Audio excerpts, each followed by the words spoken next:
please let me know if you cannot hear me. Prior to the next article, which is Article 11, I believe we have a slide, and somebody's going to perhaps discuss the slide. It's not going to be me. So we were rooting through the town reports the other day and came upon a page from the 1973 town report that noted on May 7th, 40 years ago, the Board of Selectmen appointed Marion Pink, now known as Marion Harrington, as their new secretary.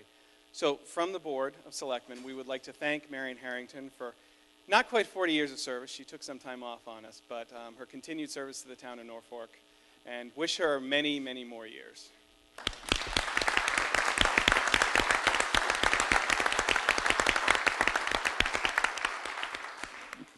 That's awesome. What's especially awesome is now I know what your maiden name was, and I can think of a few fun nicknames that we can all try to bandy about. Article 11.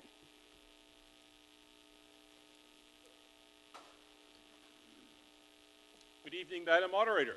I recommend that Article 11 be approved as printed in the warrant. The owner of the lot described in this article has announced his intentions to develop the lot. That's great news. For the town of Norfolk, we estimate that the additional tax revenue could amount to what is roughly the equivalent of a police officer's salary every year. The bad news is that the owner has several options that they could take, that could be taken in pursuit of that goal. Some of those options would involve higher density development than we believe would be best suited for the town of Norfolk. Those options are the options of the owner. They are not certain. They're possibilities. This recommendation is designed to give the town more options in working with the current owner, or the owner of the developer of the lot. In particular, it would allow by consolidating the lot within the B1 business district, it would allow the town to take advantage of special zoning rights that have been put into place, zoning obligations that have been put into place, that would allow the town to negotiate potentially superior development options. And by that, we mean avoiding the excessively dense options, which are one option certainly available to the owner. We do not know whether or not the owner would take advantage of that. The motivation then is to make us all better off by creating more options for development of that lot that would be more consistent with the town's development goals. I have 5 minutes from Planning Board to speak on this.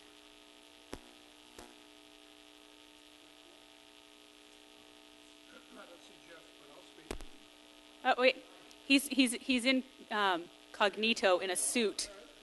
Nobody recognized him. I know y'all have to do the recommendation as well, but I understand you were going to speak first.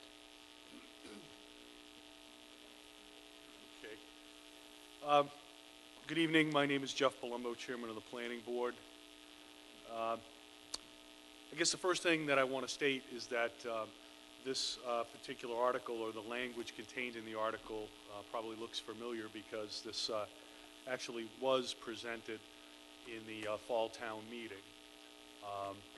Now, since that time, because of some of the concerns that were raised at the fall town meeting, the Planning Board has, at our request, we've had our consultant do some additional work to try to vet some of the issues that were raised. And because of that learning, the Planning Board was comfortable that it was appropriate to bring it forward at this town meeting. And with that, this particular article received unanimous support from the Planning Board.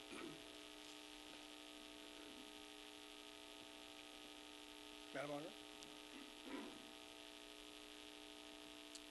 Walter Byron, 80 Fruit Street, and a member of the Zoning Bylaws Study Committee. Our committee supports this article And I want to take you back a little bit in time to a video that was presented at the town meeting by the selectmen, which described a possible future development for the town center. As you know, we have a lot of undeveloped land there, a few parcels that can be developed, and this one would add to those parcels. We think that supporting this will be for the benefit of the town in bringing housing to the town center, which in turn will provide people to support commercial development. We ask for your vote on this article affirmatively tonight. Thank you. Thank you very much. Now, at this point, we're going to open up the floor. If you'll all recall, if you have a no vote, I believe you go over there. If you have a question, you're in the middle. Yes vote over here, or yes urgings over here. And don't forget to identify yourself and your street. Madam Moderator, Joyce Terrio, 57 Rockwood Road. I have a question. What exactly were the changes to this particular bylaw from last fall to the present as presented in the article? Thank you. Can somebody please come up and answer that question?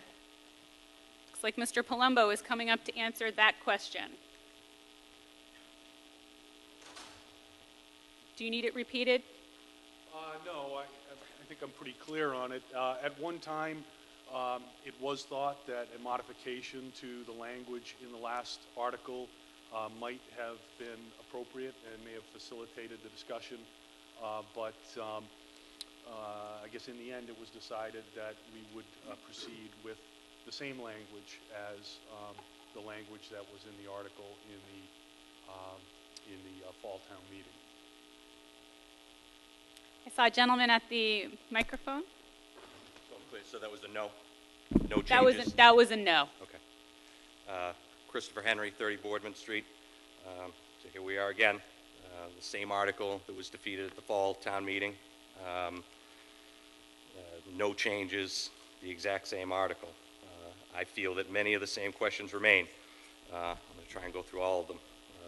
Number one, why are we adding to the B1 district when presently less than 30% is built out? Number two, why we still haven't seen a proposal of the potential build-out of this lot. What is the potential? What can this project be at its biggest, at its smallest? No proposal from the town or from the building owner, or the lot owner, rather. So what is the project going to look like? Three, will there be an emergency access road recommended by the police or fire? Has anyone asked? And if so, is it the developer's responsibility to build and maintain, or the town's, or would that be part of the negotiation process? Would the surface be paved? Number four, the MBTA. Has anyone discussed granting access to this property given the MBTA's present financial situation? Access being related to safety. Number five, the impact on traffic.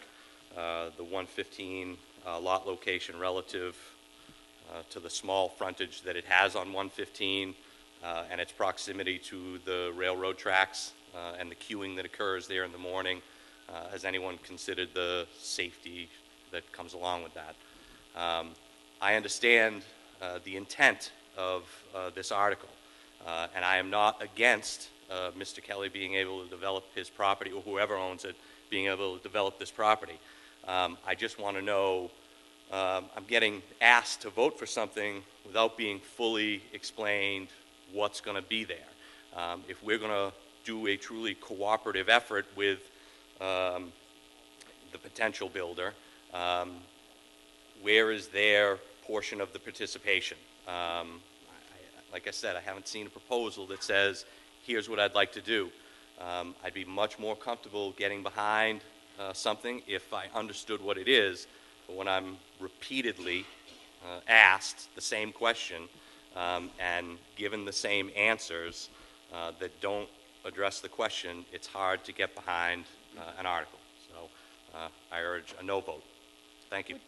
And I'd like the questions answered. That was my next question. So what I'm going to ask you to do is sit not too far Right here. away, just in case somebody forgets one of your questions. Perfect. I got somebody raising their hand up on stage who would perhaps like to answer those questions. Well, some of them, anyway. I can't answer all of them. Jim Lehan, Frederickson Road. First, most of the questions you asked are relative to the planning process. In other words, once a plan is submitted, it goes to the planning board, and the planning board asks the very questions and goes through the very process that you're asking now. And those are open meetings. There are hearings associated with any project that comes before the planning board. So all of those questions are part of the planning process. So I think the majority of them can't be answered now because there is no proposal specific enough for the planning board to get into that consideration right now. What this warrant article is, and this warrant article really isn't relevant to that. Let me try and clarify, because there were questions asked in the last meeting that we couldn't answer. One of them was regarding Kids Place, and we both chatted about that. So in fairness to everyone, Kids Place, we did not know how Kids Place was deeded at the last meeting. And the question was asked, could it be sold or could it not be sold? What could it be used for? Kids Place was purchased by the town of Norfolk in 1956. It stood without any use for 33 years. And it wasn't until 1989 that the Board of Selectmen voted to allow Kids Place or that property to be used to develop Kids Place. So for 33 years, that land stood unused. And then a use was discovered and subsequently used for that property. There are no deed restrictions on the land. It's owned by the town, and there's no, I think that answers the question. There are no restrictions. However, another question that was asked is what would happen if the town wanted to sell that land? The process would be as follows. We would have to bring a warrant article to this body asking permission to sell the land. You get to decide that. If this body says no, it can't be sold. If this body says yes, then the Board of Selectmen can sell that through a bidding process, a public bidding process. It can't be delivered or given to any individual. It can only be purchased through a public bidding process. I hope that answers that question. So there are two areas where, first, town meeting allows it to be sold, and then second, the public bidding process. Frequently neighbors buy the property. That's happened. We have it in tax lien sales where neighbors buy abutting properties. It's a public process. Whoever wins gets it. This article is, as Mr. Sterling said, is really designed to try and create a greater opportunity for the town to work with whatever potential development might come in there. We talked about 40Bs last time. If you leave this property outside of the B1 district, and it's in a residential neighborhood, you leave whoever may develop that property only one option, a 40B project. If you vote no to prevent the development, your no vote doesn't do that. All your no vote does is give the developer one option, which is a 40B. 40B project can be friendly or unfriendly, and I think last meeting someone suggested that's just sort of a veiled threat. It's not a veiled threat, it's a reality. Norfolk is at 3% on its affordable goal for a goal of 10%. This property is located ideally. It's located next to the railroad station. It's in walking distance of the schools. It's a very good location for someone to take advantage of that. 40Bs, as I mentioned, can either be a cooperative effort with the town or they can be a forced effort on the town. Medfield just experienced that. They're having a 40B pushed on them that the town could not prevent. They're not even close to their affordable housing strategy goal, and they don't have an affordable housing plan in place. So all of those things weigh into the, pardon? All of those things weigh into the reason why we feel it's in the best interest of the community to bring this into the B1 district, to work with any potential development, should it occur. There's nothing before us now, so we don't know whether it'll occur or not occur. But should it occur, it provides the developer some opportunity that makes it financially viable for them, and that has to be a consideration, and to do it in a way that it can be more acceptable to the town. 40Bs may or may not be acceptable. 40Bs have limits on their profits. They have higher costs associated with the permitting fees, and so the only way developers can make up the difference is they make larger projects. So this is really not about what it might be, because we don't know. We can't answer whether or not the police may want an access or whether or not it'll be paved. Those all go through the permitting or planning process that would be before the planning board, but none of that happens until the project's before the town. May I respond? Well, I was just trying to see if there was someone to answer before you got charged with your second time at the mic. I was trying to see if there was someone to answer the rest of your questions. But I think that the answer I'm gathering is perhaps you could come up Mr. Palumbo, and explain whether or not this question can even be answered before you respond. I just want to make sure all of your first questions are covered. Great, thank you.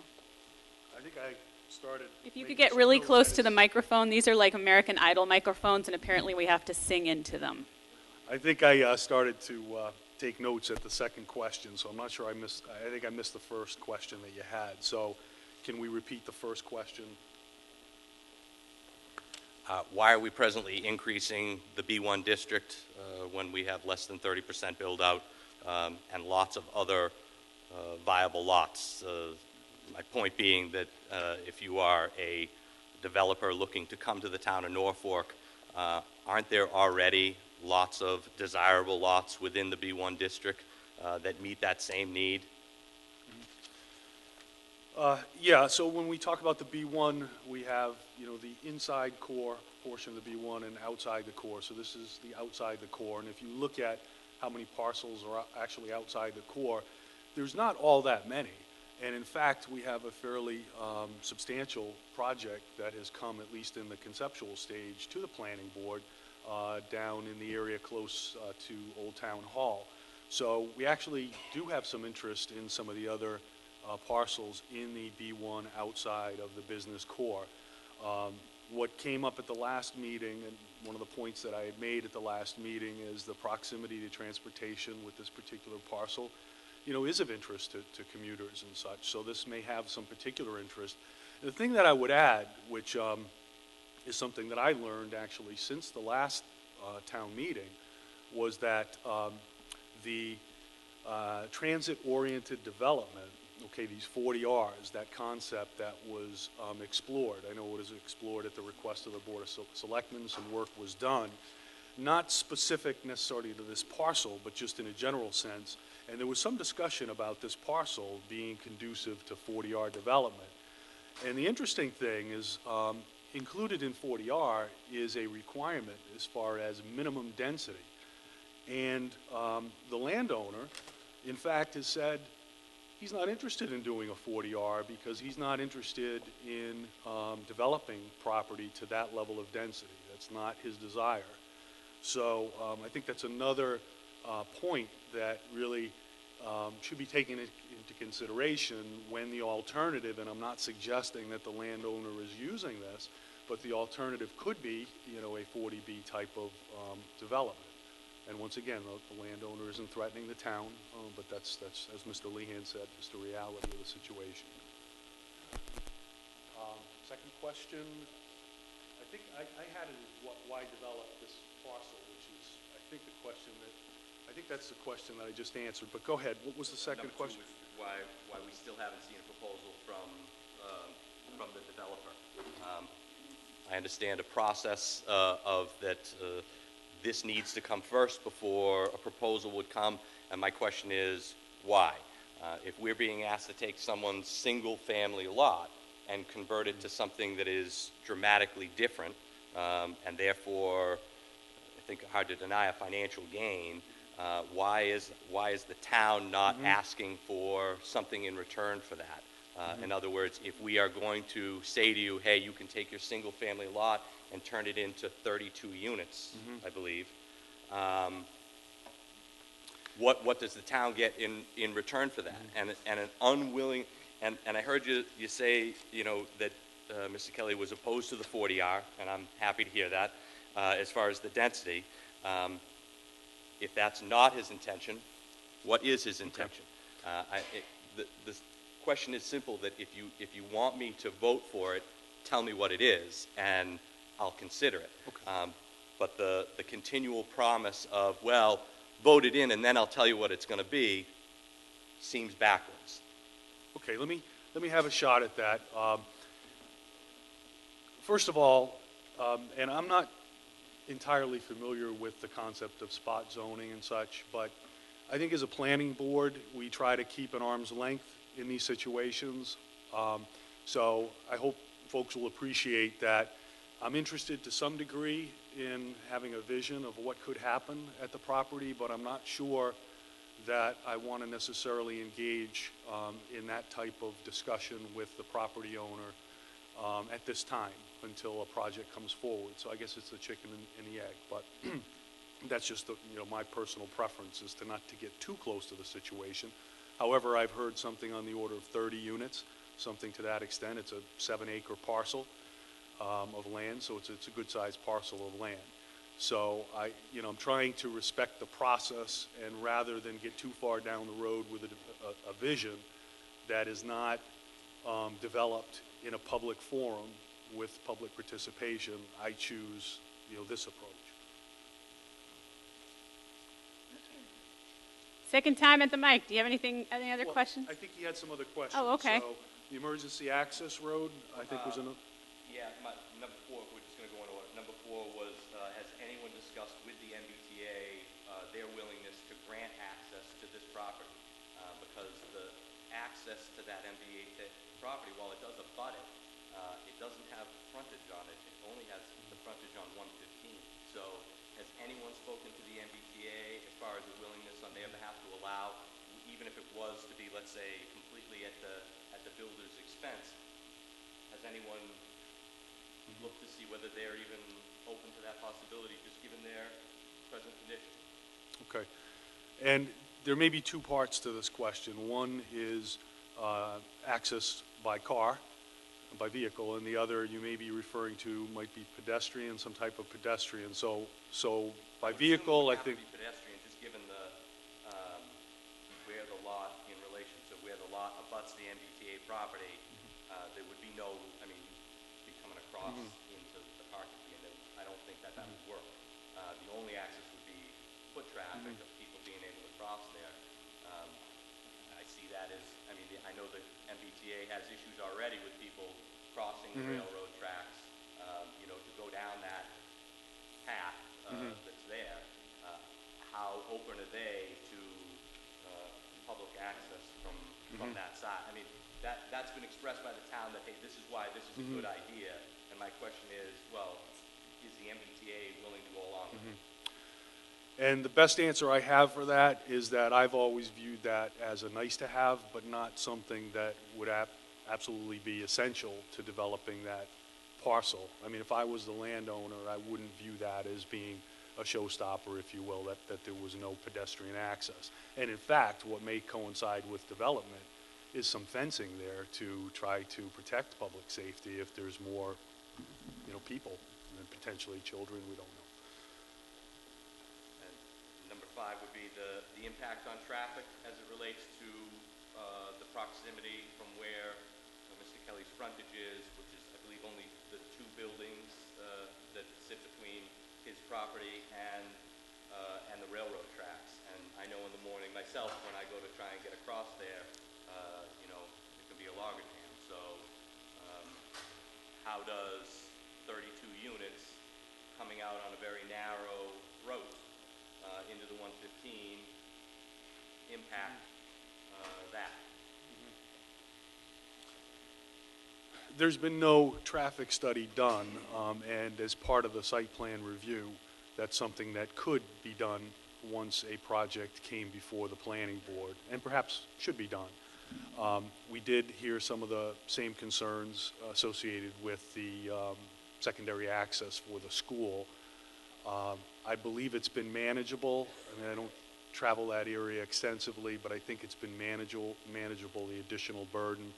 Now the burden of potentially 30 more units and what that would mean, hopefully it would still be manageable.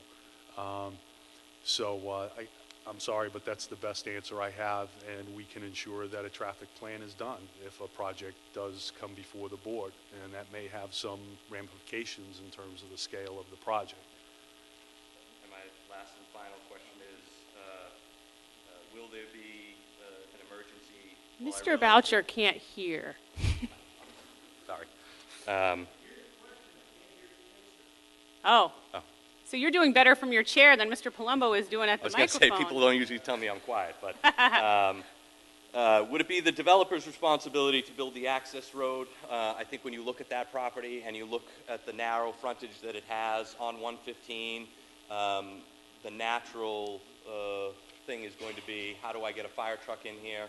How do I get police emergency services in here?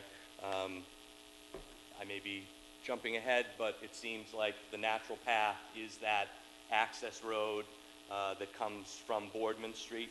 Has anyone spoken to either one of the chiefs to get an opinion on an access road from there? If that is the recommendation, which I think most people would agree that probably will be, would that be paved? Would that be strictly the responsibility of the builder? Would that be something that would be shared? Whereas I could see a builder making an argument that, hey, this access road benefits the town as well because we have the senior housing that comes in there from behind. So are we signing ourselves up for a buy-in on an access road for Mr. Kelly's property and therefore helping to increase our already strained budgets?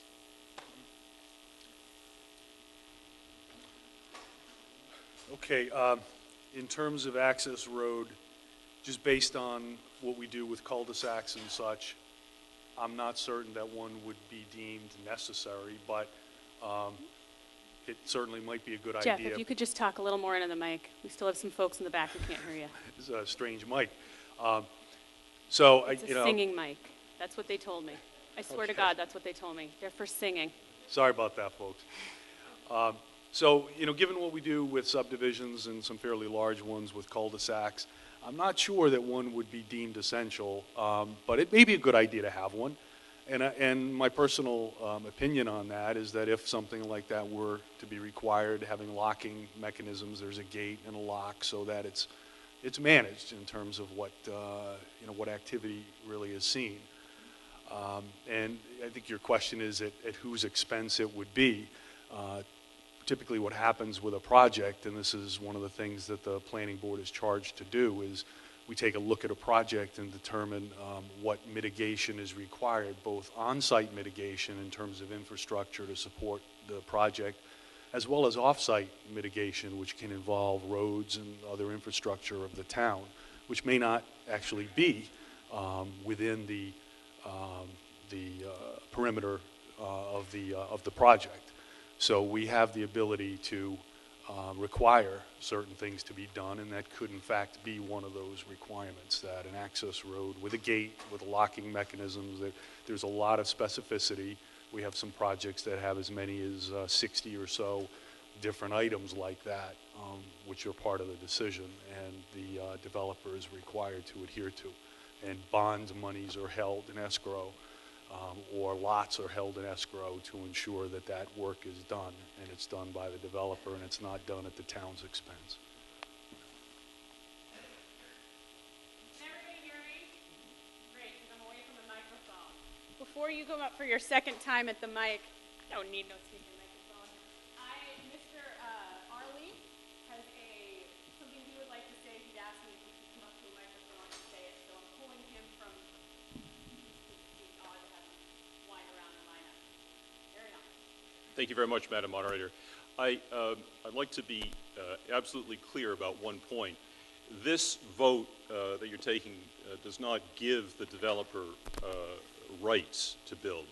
The owner of the land has rights to build, has development right, and that development must proceed according to town law unless it's superseded by state requirements. The developer, the owner of the property, has already rights to develop. This vote does not give them to the developer, the owner of the property. In fact, we believe it provides a more suitable framework for organizing a more Norfolk-friendly development. I see there's a number of folks lined up for the microphone. If folks could line up rather than be seated, that way I can go back and forth. So, Mrs. Terrio. Joyce Terrio, 57 Road. Is this okay? You can hear me. I can hear you. I have had the pleasure in the past of sitting on both of these distinguished boards. And during that time, I have had the opportunity to have probably a couple of warrant articles that did not pass at town meeting come back before us to review. 99% of those warrant articles that came back to us were different. They had substantial changes. They had substantial differences with them. It was right to take a look at them again because of the edits that were done. This is before us once again with absolutely no change. You will have some people here tell us that when we voted in the fall, that it was because we did not understand the article. We understood it very well. There are the same issues with this bylaw, with this warrant article, as were expressed at town meeting in the fall. I urge you to let this town know that your vote was no. It should stay no. To the, so you're addressing now as a member of the community, as a member of the community. Why would you be addressing her? Are you telling me that she said something that's wrong? Well, let me explain. So, Madam Moderator, whether You could it's state your name and resident your of street 5 address. Montauk Avenue or as chairman of the planning board, I want to take us back to the fall of last year. As I mentioned last night, the planning board has a public hearing for all zoning articles. And,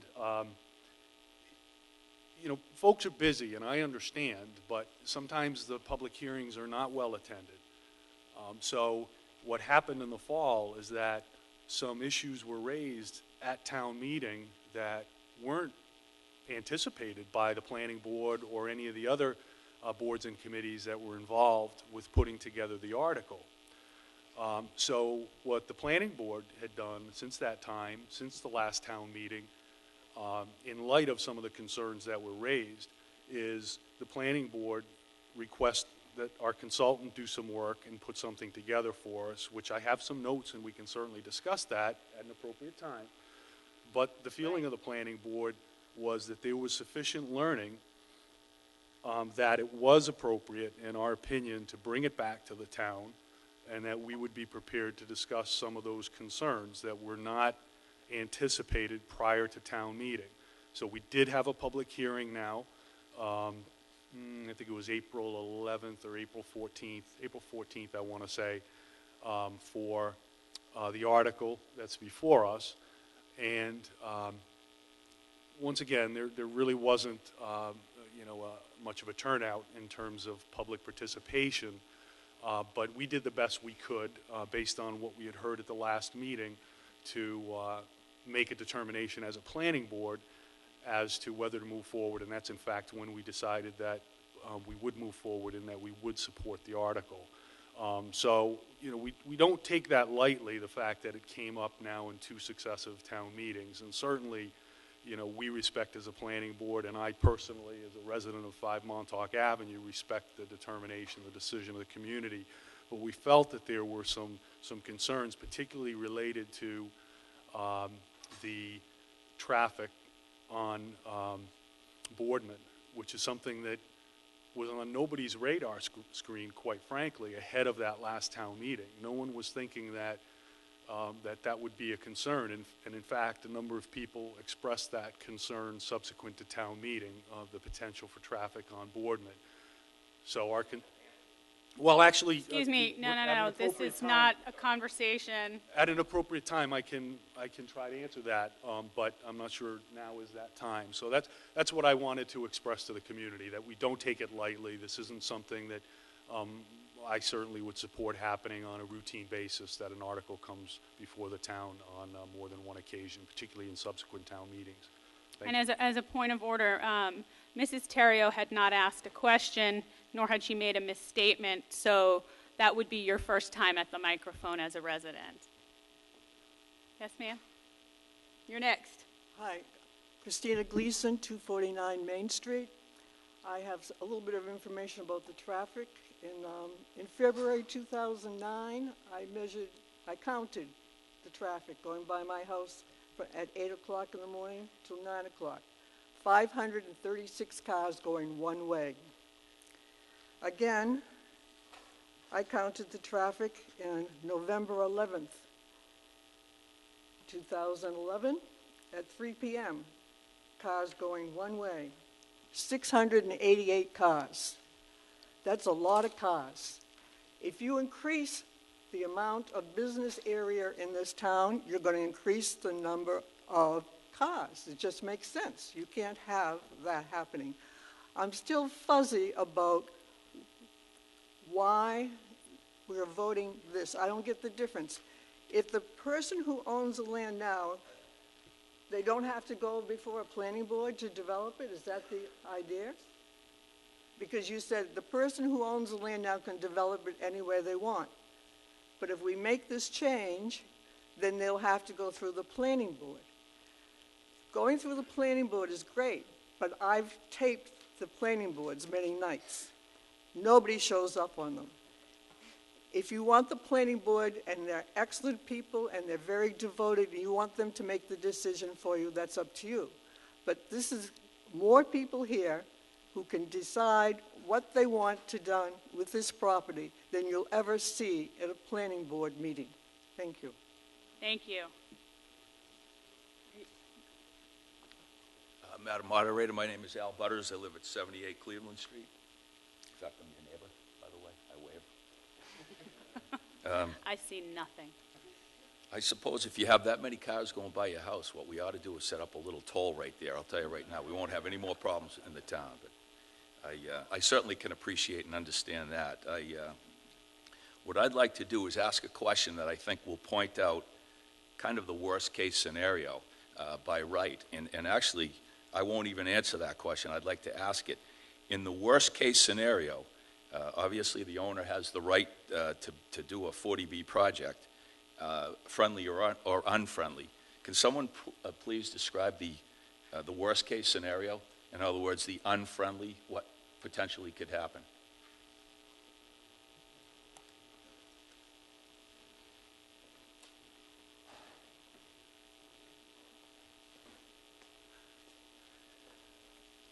Jeff Palumbo, Chairman of the Planning Board. And first I'll say that since I've been involved with the Planning Board now 3 years, we have not had a 40B project. I think the last 40B project in the town was the Borelli project, as we call it, in Town Center. And I believe at the end of the day that was viewed as a reasonably friendly 40B project. So I mean, just at a superficial level, because I can't really speak to it in detail because I haven't been on the planning board long enough to see such a project, but it's my understanding that the developer can proceed without adhering to our zoning, our local zoning requirements. So unless there's an issue related to public safety, a legitimate issue related to public safety, the land can be developed, so the density can be much greater than we would allow based on our zoning. And all the things that we try to accomplish in terms of zoning would no longer be relevant. And in fact, to that point, I'm going to expand a little bit further. One of the things when we asked our consultant to take a look at what precautions were in place vis-a-vis Boardman Street, there are some protections in place. There's requirements in terms of a green belt and such between, should this body determine that this can be rezoned to B1 outside the business core. Should that happen, you would have a dichotomy there between B1, R1, and there are some requirements that are created by having such a dichotomy, some requirements that actually protect the folks who are on the Boardman side. And those requirements include requirements associated with the green belt and other restrictions in terms of there being, I believe it's has to be outside of a 50-foot distance, so you have to be at least 50 feet away from that B1, R1 delineation, point of delineation. You have to be at least 50 feet away with any type of driveway, road, turnaround, anything, any type of asphalt pavement. It has to be shrubs and and grass, this type of thing. So there are actually some protections that are created by rezoning the parcel, the subject parcel. At the, whatever the heck that microphone is. You going to the center? Jay Tallerman, 11 Chickadee. I represent cities and towns in 40B projects all the time. I represented the zoning board in the Borelli project. That project came in unfriendly, and it finished friendly because this town stood up for what would be good development versus bad development. So I don't think there's anything particularly to fear about 40B in this context for this reason. This project has, this property has a lot of limitations. I think that the ultimate upside in terms of 40B density probably isn't any higher than you could go in the maximum amount under a planning board permit, and I think both of those maximum densities would probably go down. 40B is not a guarantee that everything's going to get waived, I should say. You can't throw zoning entirely in the toilet with under 40B. You can request waivers from it. Here we have a site that's pretty quirky, has limited access, has some topographical issues. It would be difficult to develop under 40B economically. It could be developed under 40B, and it could certainly get more density than is allowed now as a matter of right, so it should be a concern. But I would never recommend that a town operate in fear or take an action because they're concerned about what a 40B is. There's members of the zoning board here that stand up for this town when bad 40B comes in, and they work closely with developers to make sure it ends up right. I don't know how I may vote on this article, but I certainly wouldn't use 40B as a fear thing in terms of why you should or shouldn't vote for it. If you think that some amount of more density on this at this site is okay, then vote for it, and that very well may be. The planning board would have to act on it. They do a good job. They'd have peer review for traffic and engineering. Drainage is going to be an issue on this project, all kinds of safety issues. So there'll be a thorough review. If instead you want it to remain a single-family house, vote no, because that's what it would be unless someone came in with a 40B, in which case it's really kind of the same thing as what the planning board would look at. But certainly don't vote out of fear under 40B, because that's no way we'd be changing the zoning for every lot in town if we did that. Mr. Fronczak? Arthur Fronczak, 14 Main Street. I'm at the no mic, but it's more of a comment and then a question to the planning board. My two comments are, obviously things have to be balanced. I know people are talking a lot about traffic, and while I don't live in that particular section, I appreciate folks having concern. I just don't understand how we get more development and improve our tax situation without increasing any traffic. I don't quite understand that. Secondly, to the point that my colleague Arlie raised, the issue here is what rules are in effect. I mean, the individual there, the owner, has some rights to develop. Mr. Tallman was talking just now about, well, under the current zoning, there's these kind of rules, and under the proposed zoning, there's those kinds of rules, which sort of leads me to my question. Does the planning board and do the selectmen believe if this passes, there's more risk of things like traffic and the concerns expressed here, or if there's less? Thank you. Would anybody from the planning board or the board of selectmen care to answer that question? Nope. Mr. Palumbo, slinking back to the microphone. I need a break. Somebody needs to step in for Jeff next time. Well, He's looking tired. appreciate the fact that I think you said it was a statement more than a question, but I'm not sure there is a way to increase the revenue to the town without increasing the traffic. I think that probably is, I'm not sure it's a direct correlation, but certainly I see a correlation there. And in terms of whether this would result in additional traffic, from what exists presently, I would think that would have to be the case. I mean, with 30 units versus a single-family home, assuming that, there's not a 40B development of some kind. I'm not sure if that answers your question. And once again, the traffic study would be done as part of a site plan review for a definitive project, which we don't have at this juncture. I believe the second portion of his question, Mr. Palumbo, was whether or not, if we voted up or down, the implication would be the same in terms of traffic. So in other words, if it's voted down and the owner decides to go an unfriendly 40B way, what's the impact versus if it's voted up? Okay. Right? I'll try to answer that. And really, I think Mr. Talaman, he has more experience in this area than I do. I mean, this is part of his day job, and my day job is quite different than this job that I do for the town. So, I mean, his point, I mean, I'll accept that it may not be much more substantial, if any more substantial, in terms of what could be done by right versus consistent with the town zoning if this were to be rezoned to B1 outside the core. So I think I accept that, and if that's the case, then I wouldn't think that the difference in traffic would be very substantial. Yes, sir. And this does not protect against the 40B, correct? In other words, if we Do you have a bunch? I would recommend lumping a bunch of questions My together last because one. it's your No, I second realize. time on the Yep. mic, and I don't want you to. No. So I guess my questions are, my understanding is that this would not change his ability to pursue a 40B. So in other words, if we convert this to, you know, when I first referred to it, thank you, he would still have the ability to pursue a 40B if he felt he needed to. Also, there was a comment that how do you increase the revenue in the downtown without increasing traffic?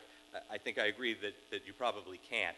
What I'm suggesting is that you can do it within the existing. You already have a plethora of locations in town within this.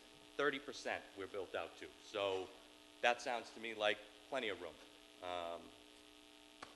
All right. Thank you. Thank you. Okay, now, Mr. we have. Can I make a couple comments? Yeah, well, as a member of the community, this is your first time at the mic, Mr. Thank you. Kaliza. Mike Kaliza, Creek Drive. I'd like to make a couple of comments responding to Joyce about we're back again. Anybody in this room, as a resident of the town, can get an article on the warrant. You can do it every year, every town meeting. So the fact that we're back again is not unusual. Anyone in this room can do that. Secondly, in terms of, I've heard the comment, 30%, we're only 30% built out. That's the core B1. We're talking about outside the core. And there are actually only 3 parcels that fall into that category. Maybe 4, but one of them has environmental issues. If you go to the old town hall and go up towards the Dunkin' Donuts, we're talking that strip of land plus Mr. Kelly's land. So there are basically 3 parcels of land that could potentially be developed outside the core. So we're not talking about a lot of land, but those are all perfect locations for housing. And as Mr. Palumbo mentioned, there's currently a project coming before his board on one of those 3 parcels near the old town hall that has approximately 24 units, something like that. That would be ideal, an ideal project for Norfolk. So we're only talking 3 parcels of land. That's it. Now, we have someone at the other mic, and then I'll go to you. Arthur Franczak, 14 Main Street, my second last time at the mic. Mr. Palumbo, I believe, on more than one occasion referred to new information which has been learned based upon research from the last town meeting. So I would love it if he could, from what I'm gathering, he believes that substantial things have been learned to address some of those risks. My question is, could he name the top 2 things that his board feels better about since the last town meeting, based on that research? Thank you. Mr. Palumbo?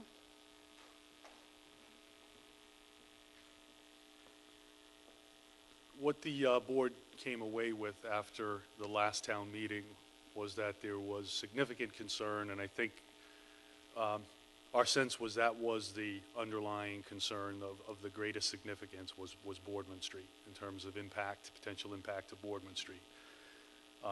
So some of the things that we learned, and you asked me to pick two.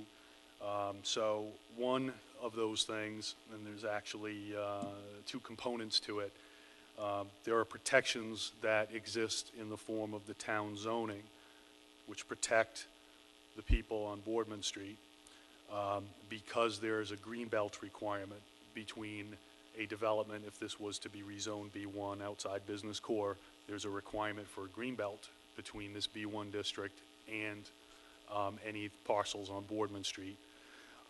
And there's also this 50-foot requirement between any type of drive, anything related to infrastructure for development of that parcel. So let's say that that's number one. And number two actually exists in the form of case law, which, and I'll defer to town council and Mr. Talaman to correct me if I'm wrong, but in the case of case law, I mean, that may even be more significant because even things related to 40B and such, I believe case law is relevant regardless of whether it's consistent with town zoning or 40B project. And there's case law that there cannot be access to, in this case, the subject parcel via any parcel in the R1 district. It wouldn't be allowed based on case law in Brockton and Braintree. And I'll leave it up to town council or Mr. Talaman if there's any edification that's required. But there's some case law that I think also protects the people on Boardman Street. And once again, having that dichotomy, B1, R1, there are some benefits. Thank you. Mr. Boucher?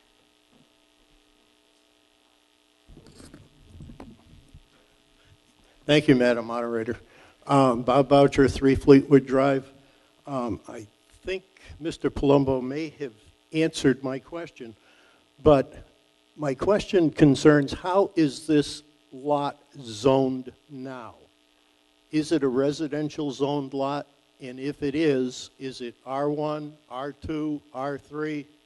And what are the requirements, building requirements, if it is an R1 or an R2?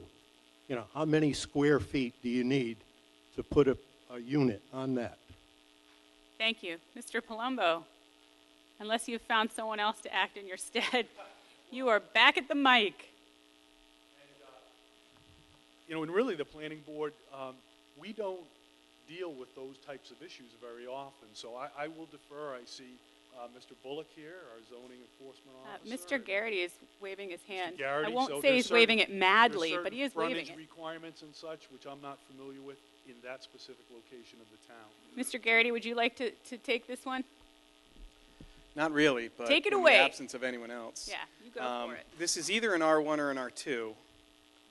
Probably R1, which has the smaller frontage requirement of 150 feet, Bob. It's a single, the gist of it is, though, Bob, as an R1 or R2, probably an R1, it can only support one house. It's a single-family zone. So B1 allows for greater density in housing by permit. And I believe you're next. You've been standing there for a while, and then you. And then you. Exciting.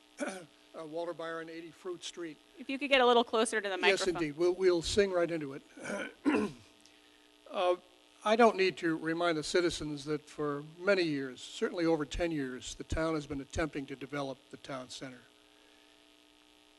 We have been frustrated with the moonscape up there for years. We have a developer who is sitting on a bunch of property in the core business district that we can't seem to move. Developers that we've been discussing development in that area with have told us that residential properties and commercial and business properties go hand in hand, and that you really want to have a combination of those when you develop your downtown area. This is a developable piece of land very adjacent to our core business district. It's an opportunity that the town has to bring some residential properties to the town center to support the businesses in that area. It's part of the vision that the selectmen put forth to the town meeting a year ago, and it's a great opportunity to bring more tax revenue to the town. Again, I urge you to please support this article. Thanks. Yes, ma'am. Martha Henry, 30 Boardman Street. I'm just wondering if the 50-foot buffer applies to a paved access road? Or is that just the parking lot to the... Is that your only question, or do you have a couple of them? That's my only question. So is there a 50-foot buffer Does that apply application? to the access road? Mm-hmm. Yes, it would. So it would basically preclude any type of roadway, driveway, whatever one would want to call it, from being constructed in that buffer zone. Yes. Okay, thank you very much. The planning board share with us the results that they got from the consultant who did research for them. Can I get a nod on that? We got a nod on that and a waving of paper, so there you go. Next. Bob Bullock, Building Commissioner. I just wanted to clarify, it's actually a 30-foot buffer zone between residential district and a B1 district property, so. Thank you, Bob. I will not charge that time to you because it was helpful. Yep. Oh, yeah.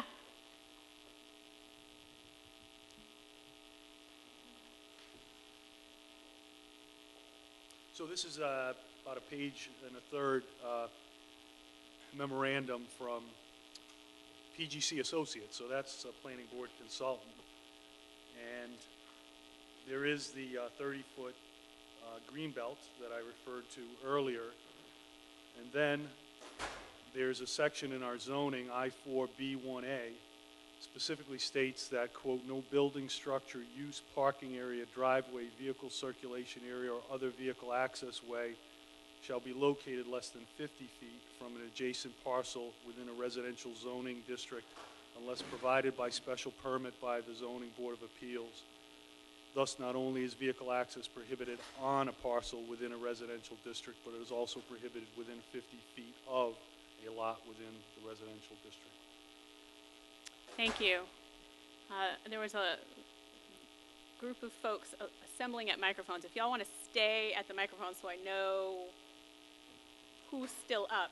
No, I meant if you want to speak, if you want to go to the yes or no microphone and wait in line, just so I know who is going to speak, that'd be great. Are you up next? You're up next. John Weddleton, 7 Trailside Way. You're going to need to get really close to these crazy microphones. Weddleton, Trailside Way. I look at this a little bit differently than everybody else. I think the questions on the zoning and what's going to happen are all, in the answers, I think they're all premature. First of all, Mr. Kelly and all the things that we're looking for at this stage, Mr. Kelly is not a developer. Mr. Kelly is a retired state worker that's looking to maximize an investment he made years ago with his home. I would tell you as a developer, that bad word, although I have no dog in this race and I don't do commercial in town. But anyway, as a developer, this land as it stands, I don't think is worth it. I think the amount of roadway to put in to get to the actual site does not make the cost worth building. It is required drainage, it requires sewerage, and it just makes no financial sense. As a developer, I would look at Frank Gross's property to buy. I would look at the Bork building that is for sale, Frank Gross is for sale. I would look to buy a strip of road that goes behind the Bork building and comes up and enters between the house behind Bork's and Kevin O'Loughlin's building. I would look at the road that's sketched out that goes right through the driveway of Kid's Place that enters onto Boardman Street. I would look at the Cape House beside Frank Gross's. I would look at the 4-family on the other side of this long driveway that could be 1,000 feet that has also been offered on for sale. I would look this, and any developer would look at this as a complex project buying land and making this thing work. Because to me, as it stands now, the numbers make no sense.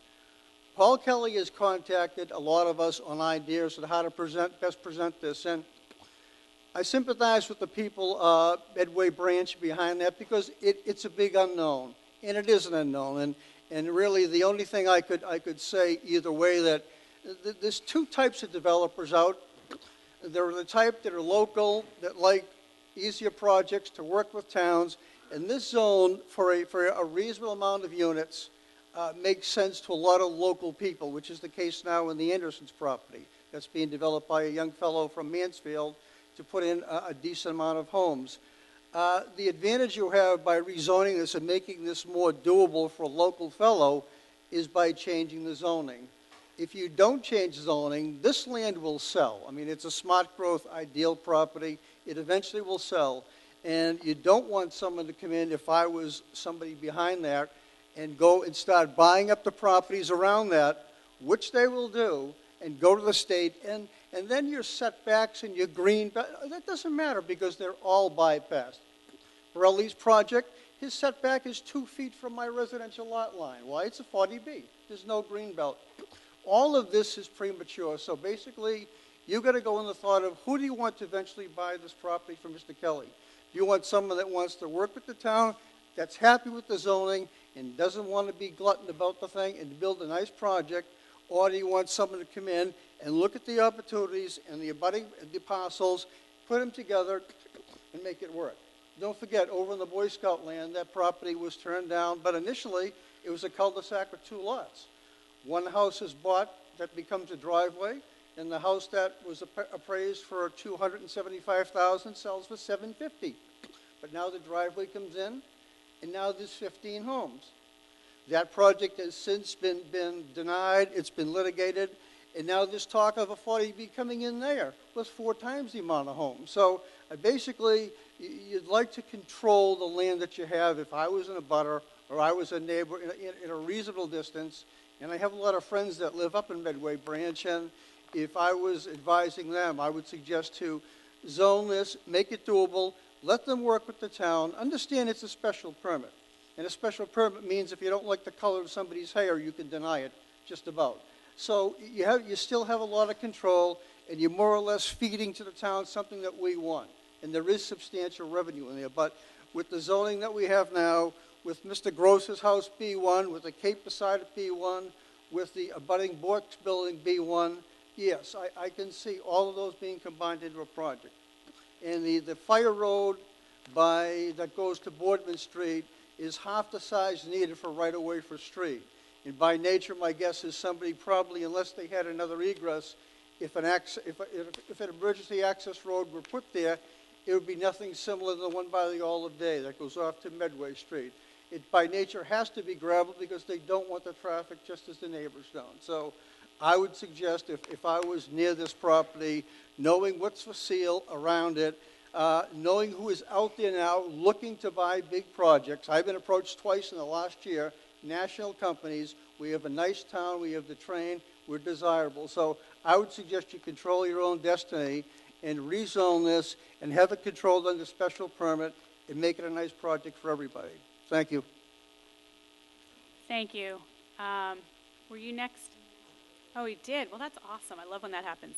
How about you? Kevin Doolin, 13 Sweetland Farm Road. I can empathize with the residents on Boardman and Medway Branch because having lived in this town since 1994, I and my family have had impact by 2 different developments. One was actually by Mr. Wendelton, who I abut the railroad tracks, but I remember early on in the meetings when he went before the planning board, and he just told me as we were seated here that originally plans were to have a walking trail around Kinney Pond, and I guess those evaporated, and what has happened is he gave 50 acres of conservation land to the town. But what I mean is that he's a developer. He's done some wonderful things for this town as far as the playground in back of the Olive Day School. He put up a sign in the roundabout for Brian Bixby, caught a lot of heat for that. My fellow Needhamite, Paul Borelli Sr., I have as much of an impact as the folks that are sitting on Boardman Street and Medway Branch, when I get out of Sweetland Farm Road on the exit nearest Franklin, and there's about as many homes, I think, up in that development as would be developed by the developer or by that land in that parcel as I face when I try to pull out onto Main Street. What did Mr. Borelli do as a developer to the town? He made it, he donated actually land that made it possible for the library expansion to move forward. So we have two instances where two developers that value the reputation, as does Mr. Kelly, and he's made it known in meetings on NCTV that he wants to stay in town, he wants to be a good neighbor, he wants what every person, as Mr. Sterling says, has a right to build his land, or develop his land rather. And as far as Mr. Waldron last November, and how many other people that have worked on these town boards, and we have the Board of Selectmen, the Planning Board, and the Advisory Board in favor of this motion. And what are we all looking for at the very end? What Mr. Byron said, more development in the center of town, as I witnessed before those library meetings in June with Mr. Lehan chairing as far as economic development and the vision for the town of Norfolk. Thank you.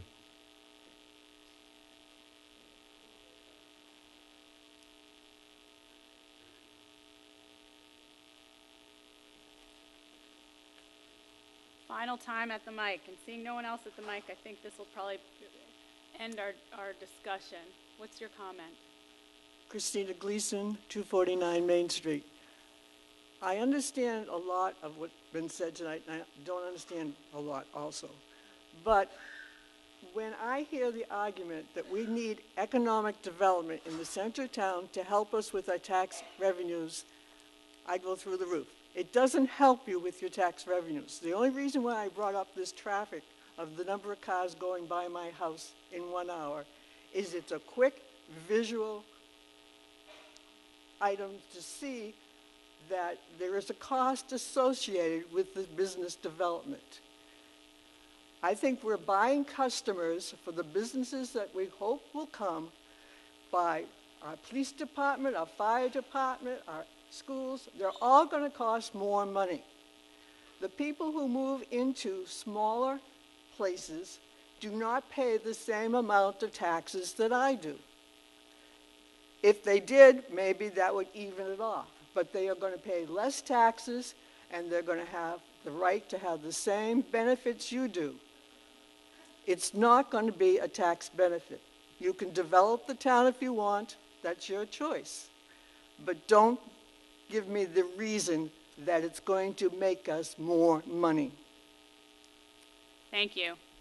All right, now there was I believe it was Mrs. Connors yelling to call the question, and I do not disagree. So she's giggling, so I think I bagged her. I was right.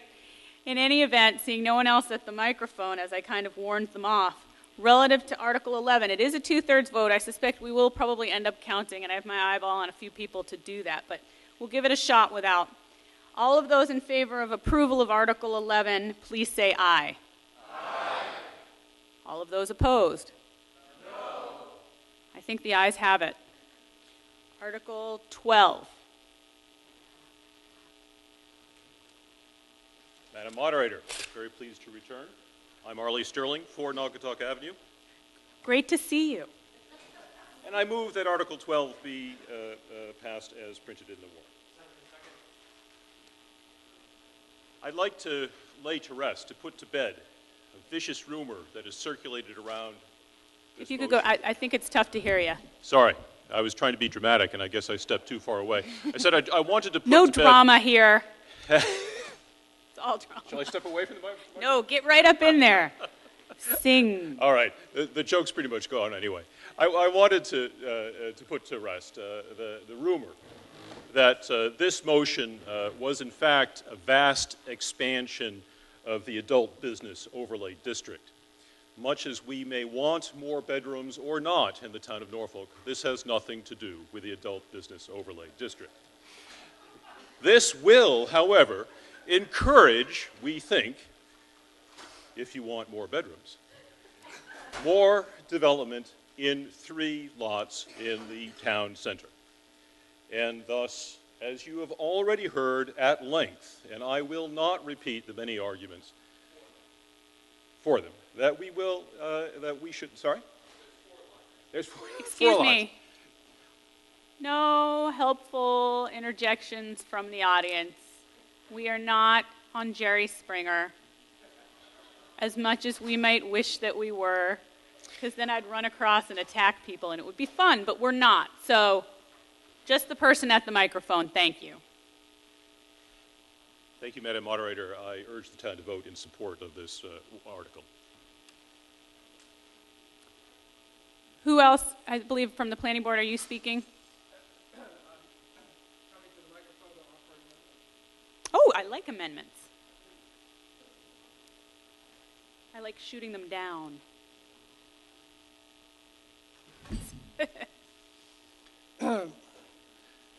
Madam Moderator, I rise to offer an amendment to Article 12 at the behest of information from Town Council to strike the first sentence in the second paragraph, which reads, residential dwelling units except assisted living facilities shall not have more than 2 bedrooms per unit. And I would defer to Town Council to explain the rationale for the amendment. Point of order. Beyond the scope. You know what? Give me a chance to do my job first, because I was way ahead of you. That is beyond the scope. There's no, and for the folks in the audience who maybe weren't here last night, you didn't hear my riveting dissertation on what I'm talking about when I say beyond the scope. One of my jobs as moderator is to decide if there's a motion on the floor, whether or not that motion is within or without the scope. Why? Because a lot of people, we assume, get their copy of the warrant, maybe they watch the public record, I'm looking for a word here, public hearings on television, and they see residential dwelling units, assisted living facilities, not more than 2 bedrooms, and they think, okay, I'm okay with those numbers. I'm going to stay home. And then they learn the next day that someone's come in and wiped out 2 bedrooms and turned it into unlimited, which would be something that they would perhaps have shown up in the code. It is my opinion, and my opinion rules, that this is beyond the scope. Very well.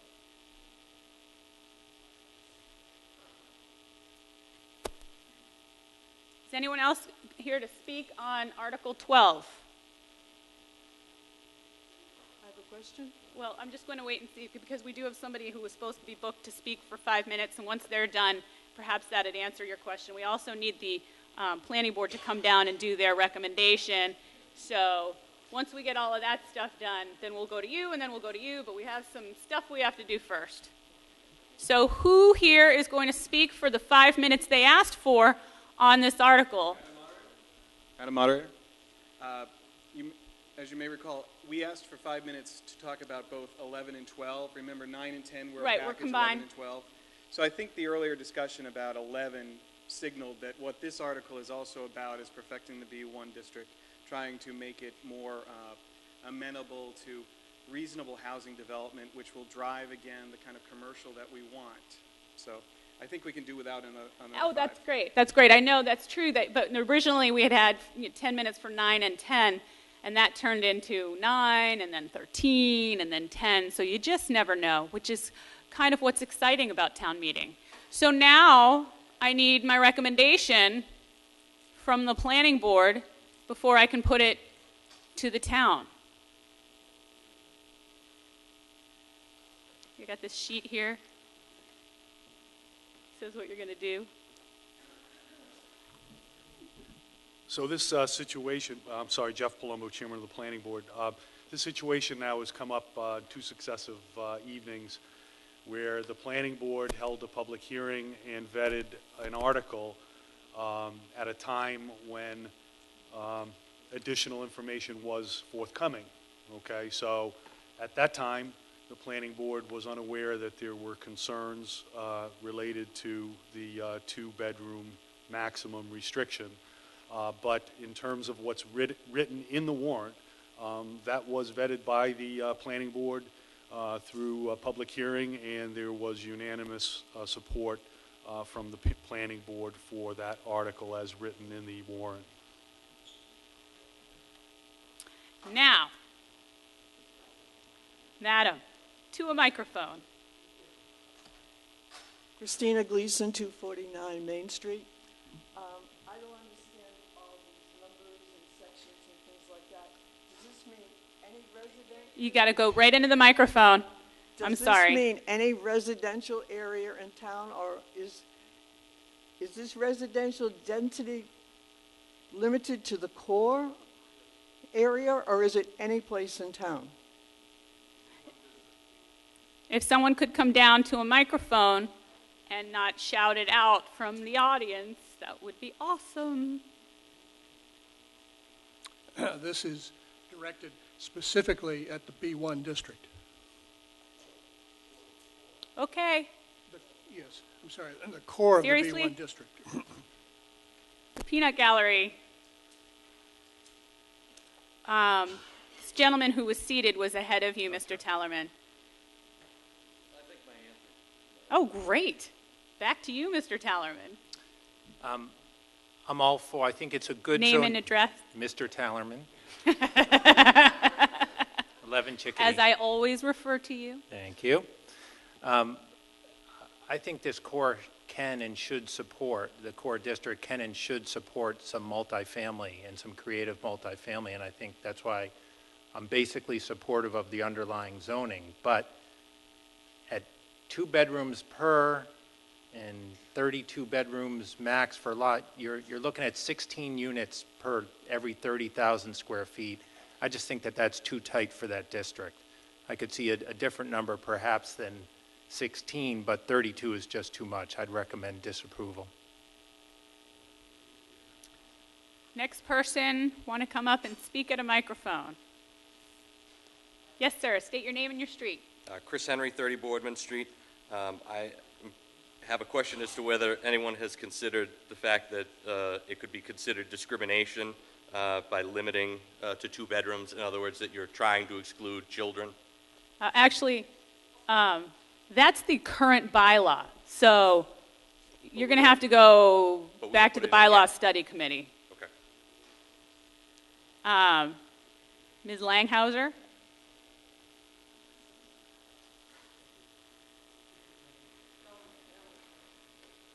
You could actually probably just stayed at the yes and said no. It's the second night. Then if we go to a third night, we've decided it's going to be pajama night. Please, no third night. I'm Andrea Langhauser. I was on the planning board when this came before us for public hearing for reconsideration, and I just want to go on record to say that I did not support this article coming back before town meeting. I agree with Mr. Tallerman.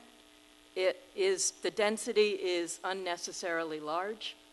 I believe in foot traffic in the town center, but the properties that are going to benefit from this can actually support other types of uses as well. It doesn't have to be all residential. It's just in this town meeting, or the past few years, we went from what we used to say about our business and our commercial districts is we want more commercial, we want more business, we want to diversify our tax bases.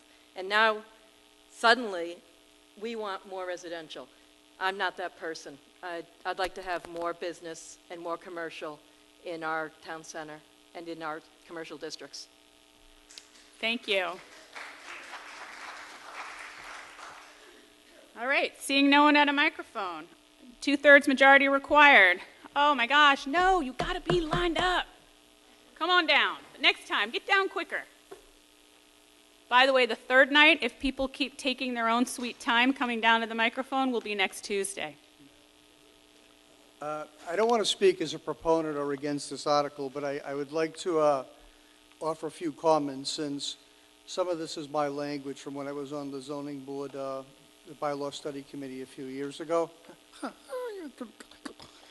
About 20 years ago, we approved a mixed use. And the mixed use concept, as you may know, is residential, retail, or commercial on the first floor with residential units on the second floor.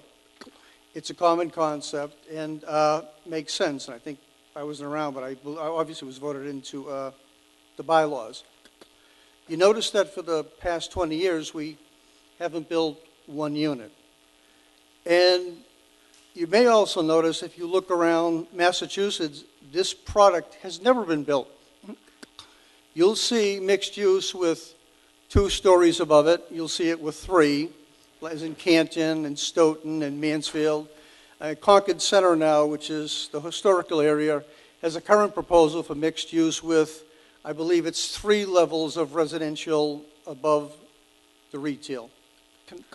This is getting into the financial prototype that a lot of people have spoke about years ago. And when I actually put numbers together, see, we have dynamics we have to stick to. And basically, retail space in our town, we're not going to get big chains. We're not going to get big companies. We're going to get local people that want to start a business, small entrepreneurs. And the square foot price that somebody would pay, basically historically would be Franklin or Canton, et cetera, is under $20 a foot. The cost of building has risen exponentially in the past 5 to 10 years. The requirements more stringent. And the cost to construct a building now is substantial. So basically, if you do a prototype, which I did about 4 years ago, and you cost out a building and you assume that your 8 residential units will sell for $350,000 a unit, you pay down the debt service on your building, and you'll find that to make yourself break even, you have to charge $40 a square foot for the retail. We have an example beside Walgreens where they have sat there for 5 years, and the rent started at $35 a foot. And that doesn't work, and it over time is down to $25 a foot with $100,000 or so to fix the inside up so you can open up. So, and this is a national company that can afford to sit. But basically, if you don't like the mixed use concept, that's fine. You should, obviously, you'll vote down this article. If you like the concept and you would like to see some of this in town with local people that had a dream to start a small business of some type that can only pay 5% of their gross revenue in their rent expense, you'll see that the extra numbers are needed. And this isn't to say that on a 30,000-foot lot, you can fit in drainage and sewerage and even make it work. I mean, I'm not sure if that can happen. You may need a bigger lot or a part of another one. But basically, if you want this type of product, you probably will realize over time you do need an extra level of residential. Now, the extremes as you go through our budding towns, Canton is 3 or 4 stories, as I said. Mansfield, they have a couple of new buildings with 4 stories or so. And the square footage retail in that area is roughly what we could get. Right now, the new buildings in Franklin that were built by John Marini 4 or 5 years ago, they have, I believe, 4 stories of residential on top of retail, and those retail spaces go for about $20 a foot. So we do not have many lots in town that really this would be even applicable to, and it's not to say that you would fit drainage and sewerage or a septic on one of these lots. But if you like the idea of this concept for the center of town, I believe that you need to increase this bedroom size to make it happen. The board at the time, to try to mitigate the effects and knowing what people like, didn't change the height requirement, and it's always been that you're allowed 3 floors. And basically, right now, you could put in the 3 floors and you could have 8 townhouses, which don't really sell in the center of town. This is substituting the 8 townhouses for 16 individual units if you use that 2-bedroom, that 2-bedroom figure. And the height stays the same, the look from the outside stays the same, but you basically have more traffic in the center of town to support these businesses. And number 2, you give somebody local or in the area the chance to buy one of these lots that are for sale and actually put a building up and make it so it does at least break even for him. So I would suggest that if you would like this concept, that you approve this article. I think that if it's turned down, I don't see much of a likelihood for having this particular concept in the center of town. Thank you. Nancy Connors, 30 Everett Street, 52 years in the town of Norfolk. Seen a lot of good decisions made, a lot of bad ones too, and I've been a part of many of them. I don't think this is a good decision. I don't think we need 32 over 16 residencies. All I'm hearing from these people is the dollar and cents of construction. How about the dollar and cents of our town and the impact on it? I think what we had for the 16 is more than enough. Thank you. Thank you. Second time at the mic. Christina Gleason, 249 Main Street. I like Norfolk the way it is. I don't want to live in a Franklin or a Stoughton or a Canton. I don't want Norfolk to look like them. I'm prejudiced, sorry. But you were very brief, so we like that. You can be as prejudiced as you want if you keep it under 30 seconds. Mr. Nicodemus. Bob Nicodemus, 7 Diamond Street. I'm here just to reiterate as a member of the Economic Development Committee that the data that we just heard from Mr. Weddleton was confirmed by 9 other developers that we interviewed relative to the feasibility, reality, and protocols of having economic, retail, and commercial space on the first floor requiring those densities above. Thank you. Now, seeing nobody hustling to a microphone, are you freaking kidding me? That wouldn't be right now, would it? Okay. We'll just take this down. Just take that mic. Yeah, it doesn't matter. Okay. Andrea Langhauser, resident from Noon Hill. I really appreciate all the work that John Weddleton and Bob Nicodemus have given this town, but it doesn't make sense to me that you can say that it takes a certain financial analysis to get a density proposed, and then say that wetlands and Title V septic issues probably won't allow that density to be built anyways.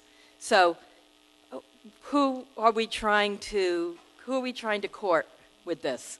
They can't actually build at this density with wetland and septic issues, so why do we put it in?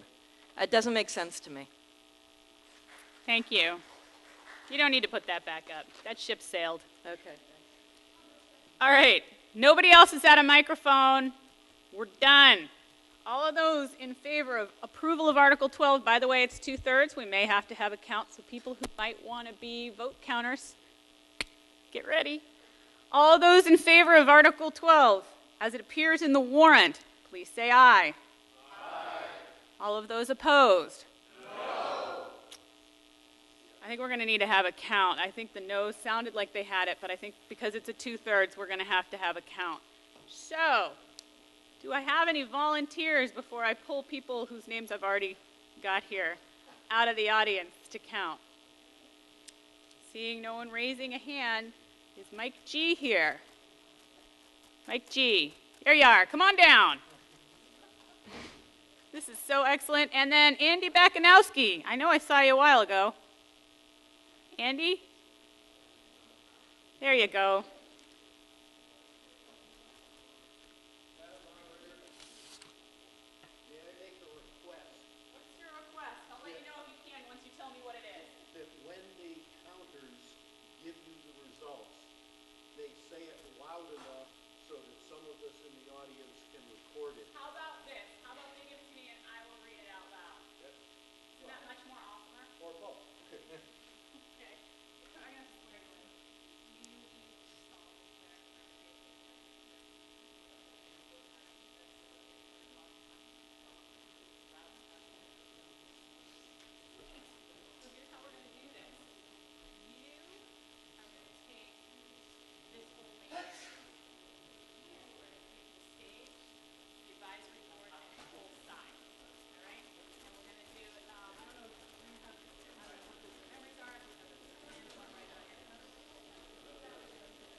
Shh, shh, shh. I know it's exciting. All right, here we go. Nice and high. All of those in favor of approval of Article 12, hold up your card. I'm not voting, so hold up your card. Orange card. I see some green cards. I'll be very upset. I don't, though.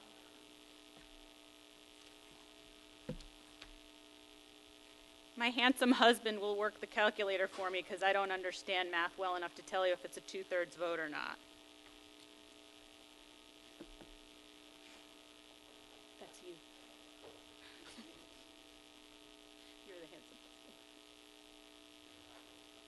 I do.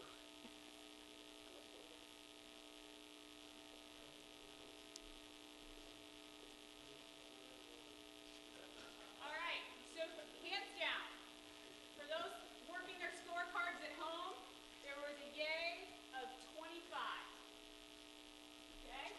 Now, hands in the air if you're opposed. All of those opposed, hands in the air. I see a green card, but I know there's an orange one behind it. I'm watching you.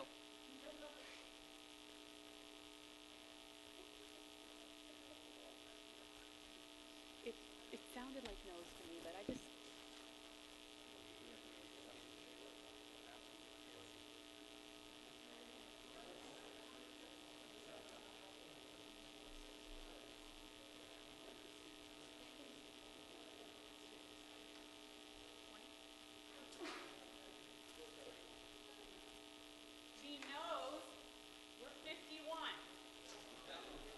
Some people apparently are quicker at math than me because now I'm going to wait and hear if that's 2/3 majority.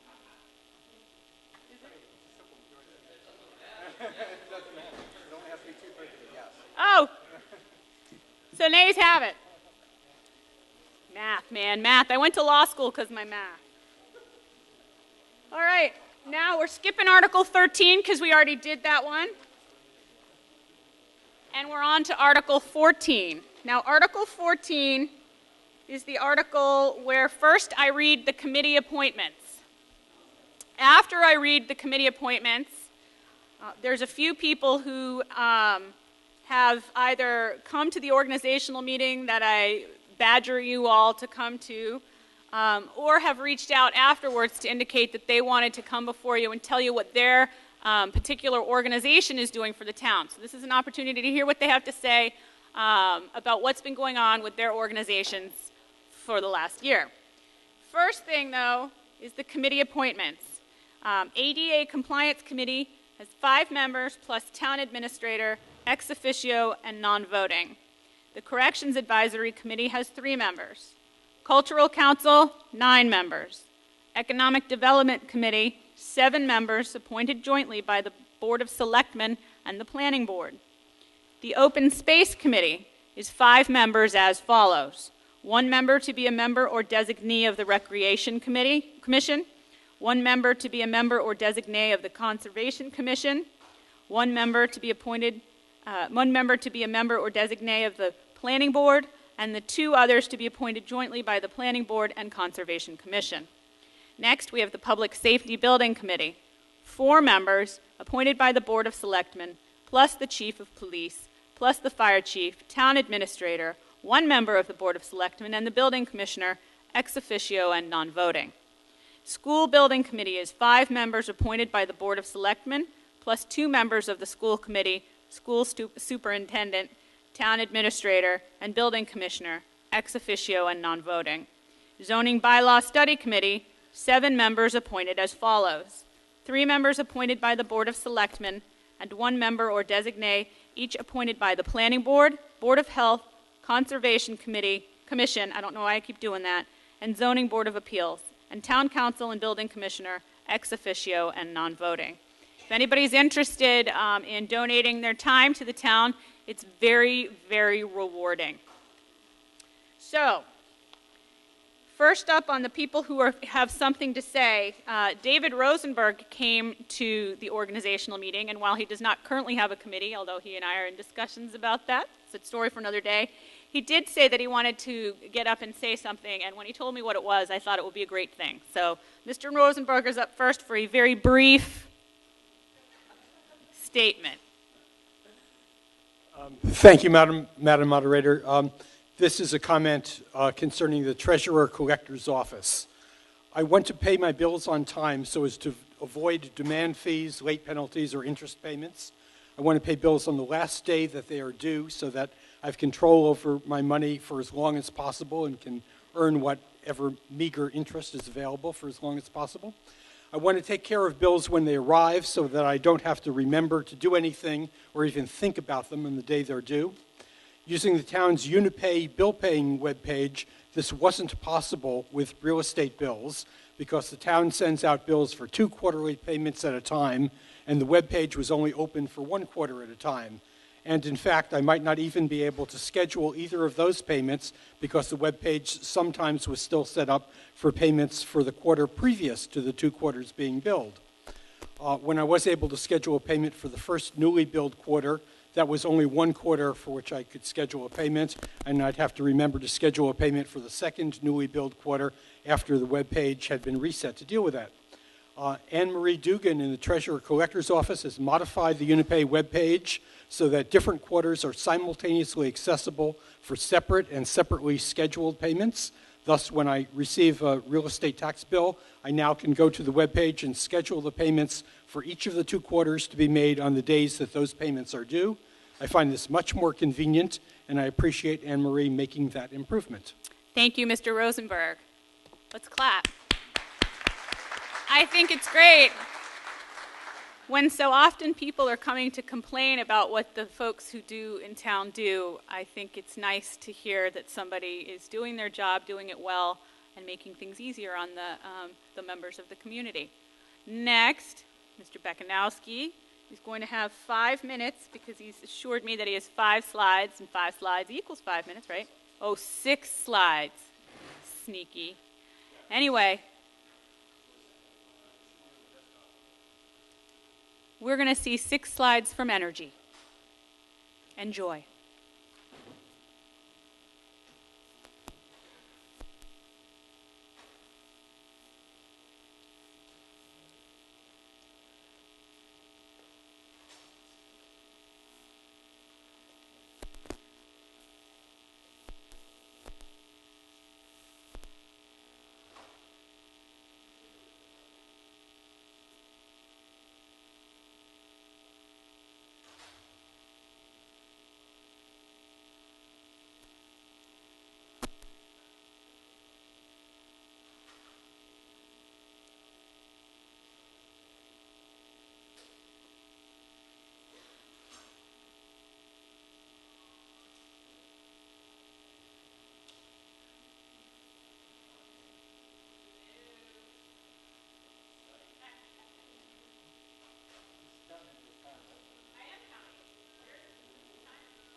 Would you like to keep working out? We'll have someone else come up and talk about it.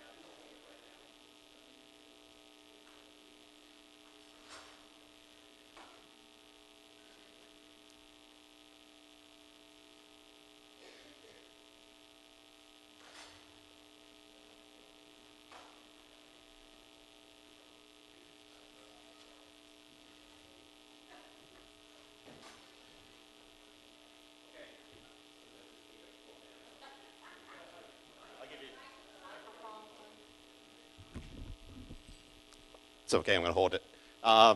Norfolk Energy Committee update. Andy Bakanowski. I have been on the committee for about 3 months or so. How's that? Is that better? Okay. I'd like to recognize Ray and Lynn. And is Tom here as well? Okay. Anyways, the committee has been pretty busy over the past year or so. Been sort of following what they've been doing. One of the biggest things that has been a very time-intensive effort is getting baseline data on what we use for energy in the town hall.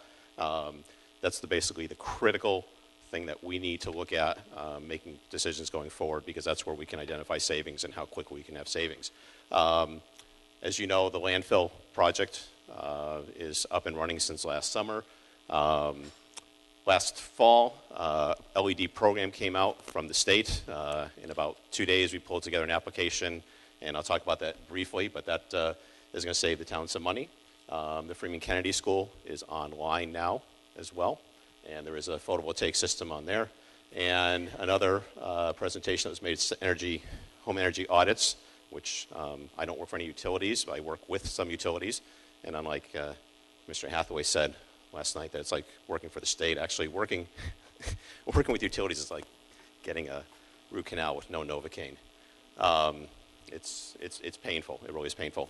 This is actually the west array or the northwest array at the landfill. The actual landfill. The other one is actually behind the. Can we go back? Obviously, the savings for this, there's a reduced energy cost. Numbers were kicked around last night. $150,000 plus or minus has been given. If I understand how we're getting credits, it's probably going to be somewhere between $200,000 and $300,000. And I apologize for the uncertainty, but the numbers will change. And as I understand that their calculations come from the amount of production. For those of you who have been enjoying the real nice weather the past 2 weeks, days like those are very profitable to the town. Next one. This is actually the data acquisition system that's for the Freeman Kennedy School. I even said the school committee building. As of yesterday morning, it had made 34,000 kilowatt hours. That equates to about 3 homes covered completely, their electricity, charging 16 million iPhones for about a year, about 1,200 gallons of gas, and a few other details that have a green attribute to it. The value of that is about $3,800, which is not bad. Somebody's probably saying, well, how much are we offsetting the existing electric bill to the school? And I can tell you, I don't know. And the only reason why I don't know is because we don't have good baseline data on what the school is using, because we're still doing commissioning on some of the systems in there, and some of these systems are running longer than they normally would. So that's the answer. You can go online. If you go to solarinview.com, you can find this, and you can look at real life data. If you're a real geek, down in the bottom right, it says View Revenue Grade. All the data you could ever possibly want is there. Next one.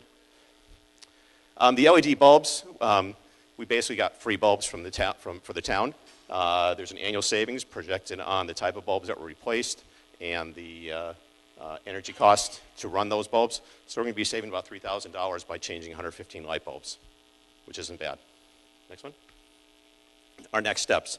In the fall, we're going to be coming with requests to get some seed money to start funding some of these more intricate and technically challenging projects. Some of the advanced energy audits, which are required to get refunds, rebates, technical grants from various locations, are needed. One thing we've also been looking at is safe routes to schools. I know the schools, the Freeman Kennedy, have been looking at that, and that's actually a benefit where it encourages people to walk to school, and you're getting free sidewalks, so that's worth looking at. Lighting retrofits. In case you didn't notice, compact fluorescents are kind of going away. If you look at the library, the town hall, they have these, they're called a T28 bulb that plug in 2-pin. 3 years from now, those aren't going to be available. So we need to start taking steps now to think about getting those replaced. The utilities will now provide 40 to 80% of the replacement costs just through energy efficiency grants. So that's something we need to look at. But we need seed money to be able to cover the other part. The utilities may also be able to roll into your bill some of the costs for those as well. So that's something we're going to be looking at pretty closely next year. And then finally, the public education. We are going to do a Norfolk solar tour talking with Bob McGee, doing the landfill, as well as some of the homeowners in town that have solar systems on their house. Next one. As I said, we're going to be coming back in the fall with some reasonable requests. I mean, we've saved several $1,000s just through the lighting retrofits, and these are some of the other projects we're looking at. The big one, solarized masts, is actually a benefit to the town as well as to the residents. It'll give people the opportunity to, they want to explore solar. It gives them an options, whether you purchase it, whether you rent it, whether you do whatever you want to do. But we're giving you guys options to look at. And also, we're also looking for ideas and input from the town. If you guys happen to see something where, what does this mean? We'll look at it. The goal is to save money. And next one. We are looking for members. So this is our shameless plug. You can contact the Board of Selectmen or any of the 3 members that are here tonight. We're looking for people that, one, have an interest, have an aptitude for energy conservation. Next one. Thanks. And I'll be happy to answer any questions. Okay, no. You have 5 minutes. No answering questions. He'll be available after in the lobby for people to come up with all of their questions. I have no refreshments, sorry. I'm sure they will rush you to sign up and ask questions. I have 5 minutes for Mass Housing, the Housing Trust. Who's speaking? Okay.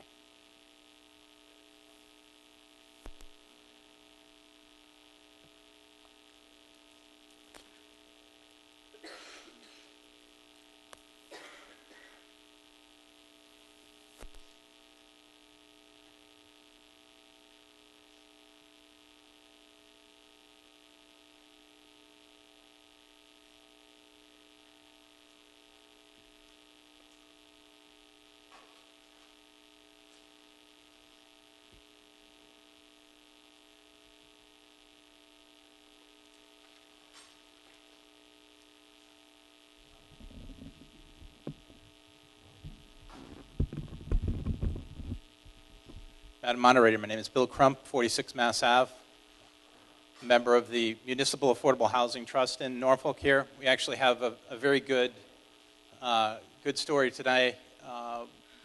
We've been extremely busy in the last year.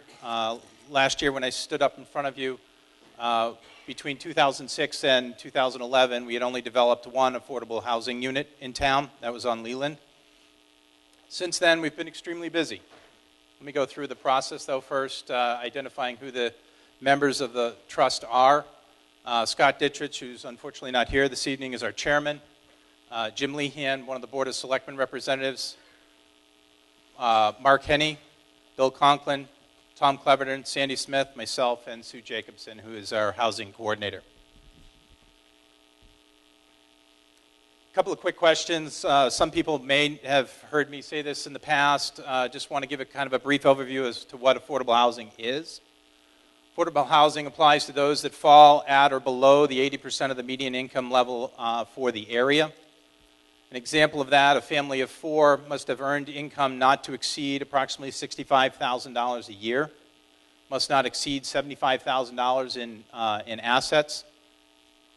And we generally try to keep the operating expenses, when we start looking at the analysis of these homes, at less than or equal to 30% of your income level.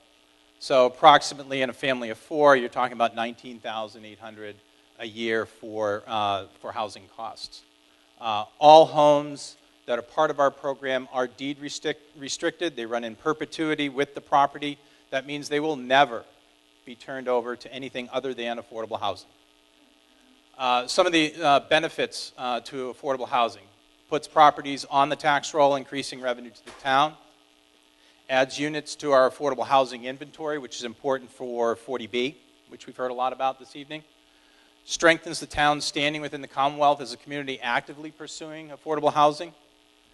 It begins to strengthen the town's leverage with developers using current 40B guidelines. A lot of what we try to do, and this is one of the sort of feel-good components of what we do, is that the goal is to create a local preference. That means working with individuals who are teachers, law enforcement, fire, anytime that we can bring an affordable unit to bear where those people who are providing services here directly in town, that's obviously a preference. You'll see as we go through this, there's approximately, there are 11 homes, of which there are 4 that are designated for local preference for folks that have an affiliation within the town. Creates affordable housing opportunities with direct access to town center, with the exception of a couple of properties that we have. And proceeds from these home sales that we do through a lottery process help to promote future affordable housing development within the town. So,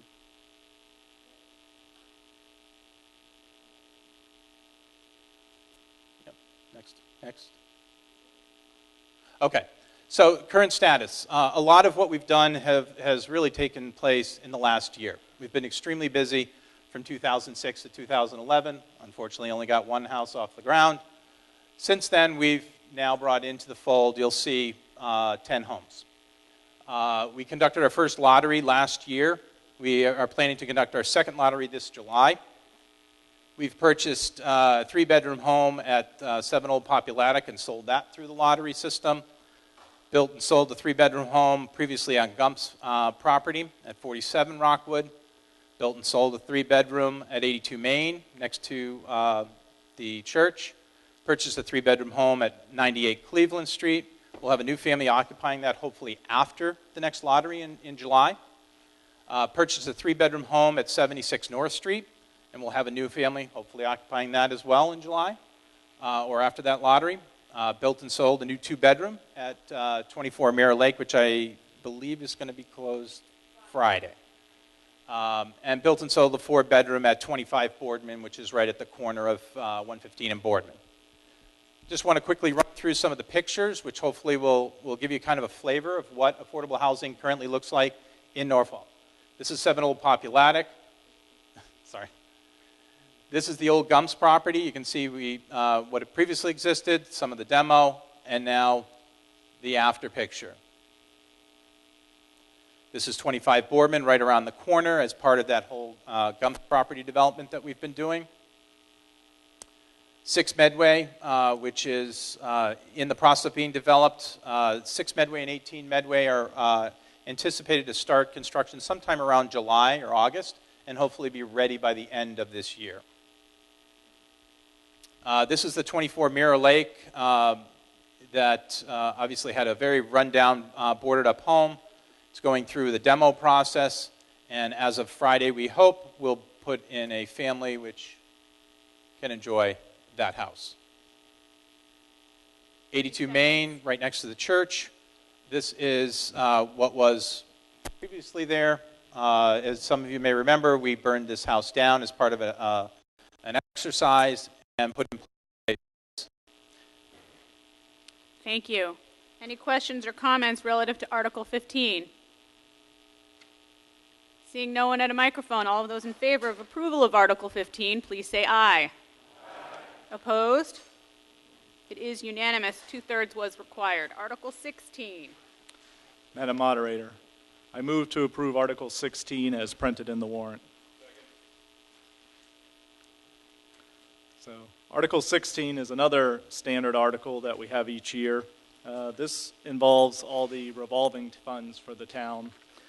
Basically, revolving funds are monies collected for a specific purpose and then spent on a program that was associated with that specific purpose. The funds have a limit that can be carried over at the end of each year. All of the limits are the same as last year. The reason limits exist is sometimes there's issues between the collection of funds. Thank you. Any questions or comments relative to Article 15? Seeing no one at a microphone, all of those in favor of approval of Article 15, please say aye. Aye. Opposed? It is unanimous. 2/3 was required. Article 16. Madam Moderator, I move to approve Article 16 as printed in the warrant.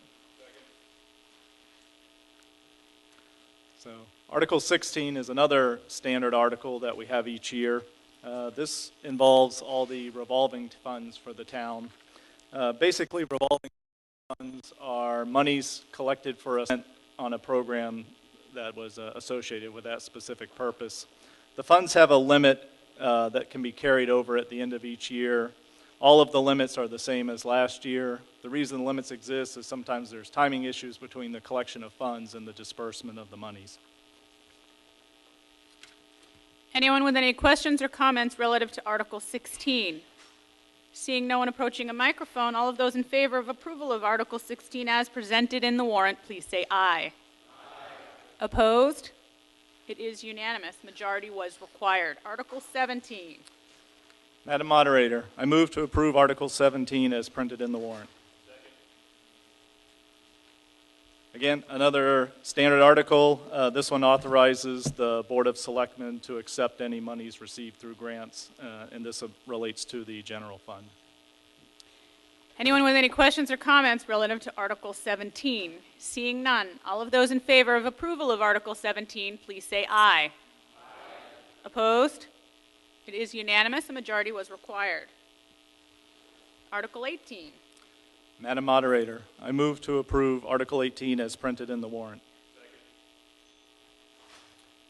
Same article as 17, except this one relates to the Water Division. Again, a standard article that we have each year.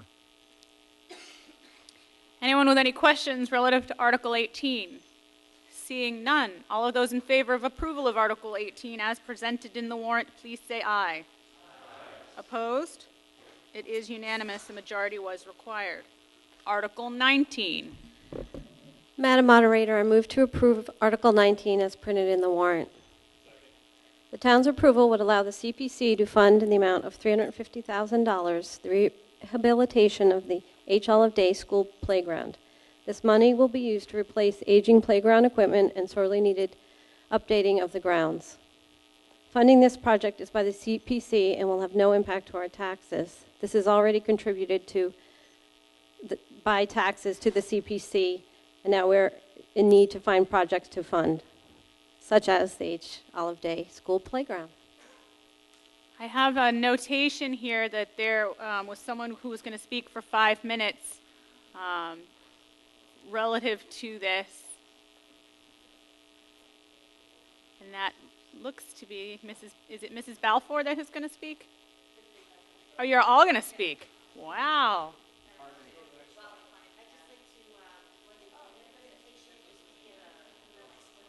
Okay. All right. So first from the CPC, and then from the school. Just take 30 seconds. Right up to the microphone, though, or no one's going to hear you, and they're going to yell at you. Indeed. Cindy Andrade, Worcester Road and Community Preservation Commission. The only thing I wanted to explain before the presentation begins is that in the past, CPA money could not be used on existing recreational properties. As of last July, there was an act to sustain community preservation signed by the governor. And under that act, CPA monies can now be used on recreational activities that are on lands that were not purchased with CPA funds. So it is now an allowable use. And that's all I have.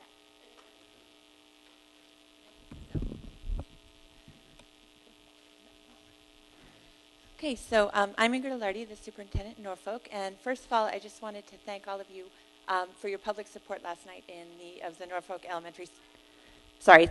Elementary School budget. And being new to the town, I just have to acknowledge, as I'm still learning about the community, what appreciation I have for the continued dedication and support that you all give to allow us to do the best job that we can for the children of Norfolk. So thank you for that. And we are here tonight to talk a little bit more about a proposed project to put in a new playground at the H. Olive Day School. So I'm going to let Linda Balfour and Debbie Dressler give you a little bit of the background, and then I'll walk you through the budget. Good evening, everyone. And I'm Linda Balfour. I'm the principal at the H. Olive Day School. And I ditto Dr. Alardi's thanks for the approval of our budget last night. At HOD, we are very fortunate to have two play areas. One is at the rear of the school, which is at the top right, at the Kunde Park. And this area is used by our second grade students, and it's also used by our physical education classes. And the original playground, which is the left slide, is across the driveway from the main entrance of the school, and that playground is used by our pre-K, K, and grade 1 students. The small picture on the lower right is just to show you what the ground cover in the play area looks like. Buttons. Oh, sorry. Okay. As you can see, this is a photo with a close-up of some of the playground components. And due to the fact that this playground has been very well used and very well loved by the children of Norfolk, both at our school and in the community, for almost 2 decades at this point, you can see that time has taken its toll. We've gotten a great deal of use out of it, and we have actually repaired different components of the playground, and we've even replaced a couple of components on the playground, but it's at that age where components are no longer available to replace things that break. So every day our custodian actually goes out and does a check of the playground. And as you can see, we have duct tape in the lower right-hand corner. You can see on the metal edges, and the decking is rusting. And on the edges, we have duct tape. And every morning he goes to make sure that the duct tape is intact. Above that, you can see there's a crack in the entrance to our sliding tunnel. And there's more duct tape on that. Duct tape is a wonderful thing. And on the left, you can just see how the paint is peeling, and there's just the general wear. Also, actually, could you go back to that slide for just a second, Dr. Lottie? You can also see on the bottom right, there's a rod that's sticking out, and that's on the Clatter Bridge, and that's just from children running over it all the time. So every morning, our custodian, again, goes out there with a hammer and hammers it back in. And our preschool assistants actually have a little hammer in their pocket that they go out with so that they can hammer it again in the middle of the day, so he doesn't have to go back out. So, and again, there's no replacement available for that. Okay, this shows you the field at the original playground. And as you can see, there's really no grass on the playground. When the playground was moved from its original location to this location, it was never really prepared to be a playing field. I mean, they did some of that, that grass seed that you kind of spray on, and it came up, it was like sort of for a construction site. It came up a little bit, and we had some grass for the first year or two. But after that was worn off, then this is what we have left. And basically, this is over the leaching field, so it's really just compacted soil at this point.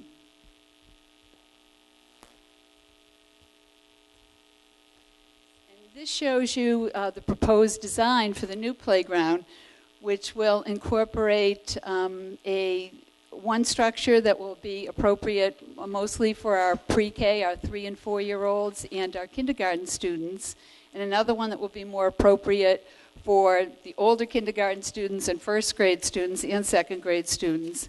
It also provides an extra shade structure, some benches so that children can sit, and some other features that we don't currently have. We also will have a walkway that will go around the playground so that when the children can use it to walk around, our preschoolers can use it to get on their trikes and their scooters and go around. And then when families visit on the weekends or after school, they'll be able to, push strollers around or bike around there while other children are in the fenced-in area enjoying the play components. This is just an overview of the project budget. The initial landscape design plans run about $9,445. The site work, which as Mrs. Balfour suggested, we do have trees that need to be removed. We have surfacing that needs to be leveled. The play field, the area that we'd like to be a field that we can use for gym classes so that they can play competitive and non-competitive sports outside. We need loam for that. We need drainage. We're talking about an irrigation system so that can be maintained. So the site work's $133,000. Playground equipment, $191,177. The well irrigation systems, $14,000. Fencing. The fencing will go around the perimeter of the play area, so that can be segregated from the field area. That's $12,000. And surfacing is, we're looking at a system called Smarty System, which is sort of like a rubber surfacing that would go under all of the equipment to protect kids in case of falls, prevent injuries. It's also long-lasting surfacing. Currently, we have wood mulch. Wood mulch is really not an accessible surfacing for any student that might be using a walker or in a wheelchair. They can't access playground equipment. The Smarty system is fully accessible and has long-term durability, so it's $100,000. The schools at this point have $110,000 to contribute to the project. Part of that funding came from prison mitigation money that was awarded to the schools for a capital project in a prior town meeting. That's about $52,000.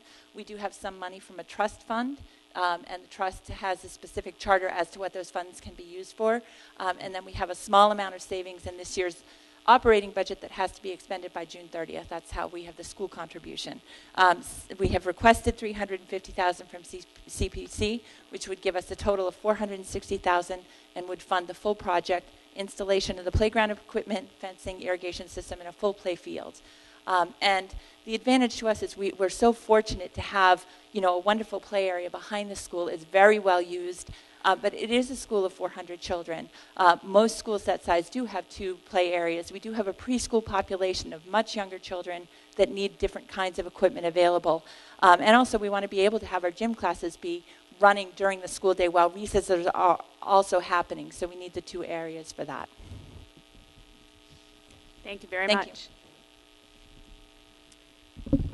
With the commentary being done, does anyone have any questions or comments relative to Article number 19?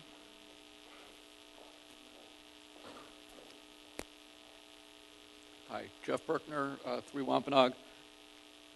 I don't ever buy playground equipment, but almost $500,000 seems like an awful lot of money. And I'm all for playgrounds, but does it really have to cost this much? That's my only comment. Can I answer from this mic? Is that all right? Yep, absolutely. You're answering a question. That's fine. The actual playground equipment is $191,000. It does seem expensive. However, we are buying it off the state bid at the lowest available rate. It actually is expensive because it's multiple structures. It's actually a full structure for the preschool students that has, you can't see it too well, but it has a couple of slides, it has climbing options, it has platforms, it has a dramatic play area underneath it. There's a second structure that is significantly larger for the older students, has a climbing area, has overhead activity. It includes 2 shade structure, a shade structure, a merry-go-round, and a whole bank of swing sets. And the $191 is the installed price. The installation runs about 40% of the cost of the actual equipment. Andy Bakanowski, Naugatuck Avenue. I'm going to also have to defer to Mr. McFeely on this one, too. Back in 2000, when the Freeman Centennial was still up, some of you may remember the playgrounds on both sides and the big ship that was in the back that was falling apart. I think the town had approved something like $30,000 to $35,000 to remove that. This is an offer to try and get the playground taken out for free. I think we saved close to $18,000 by using inmate work crew and a few town pieces of equipment. And Jack, I'm going to have to say I don't recall the exact amount we saved, but I know it was more than 50% of the approved. So, but if you're interested, I'll talk to you. We can talk schedule, and if we can get that taken for free, it's some saving, and maybe we can save a couple $1,000. Okay. Okay.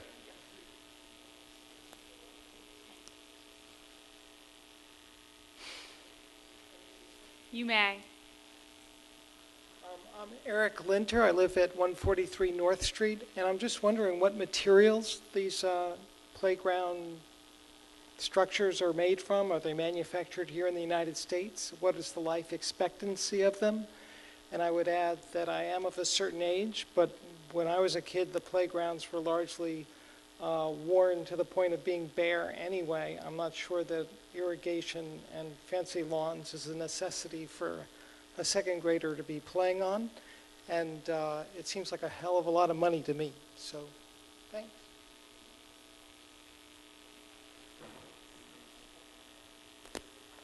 So the question that we're looking for a response on is what materials are made? Yes. Okay. I believe the other one was an observation. So. Okay, okay.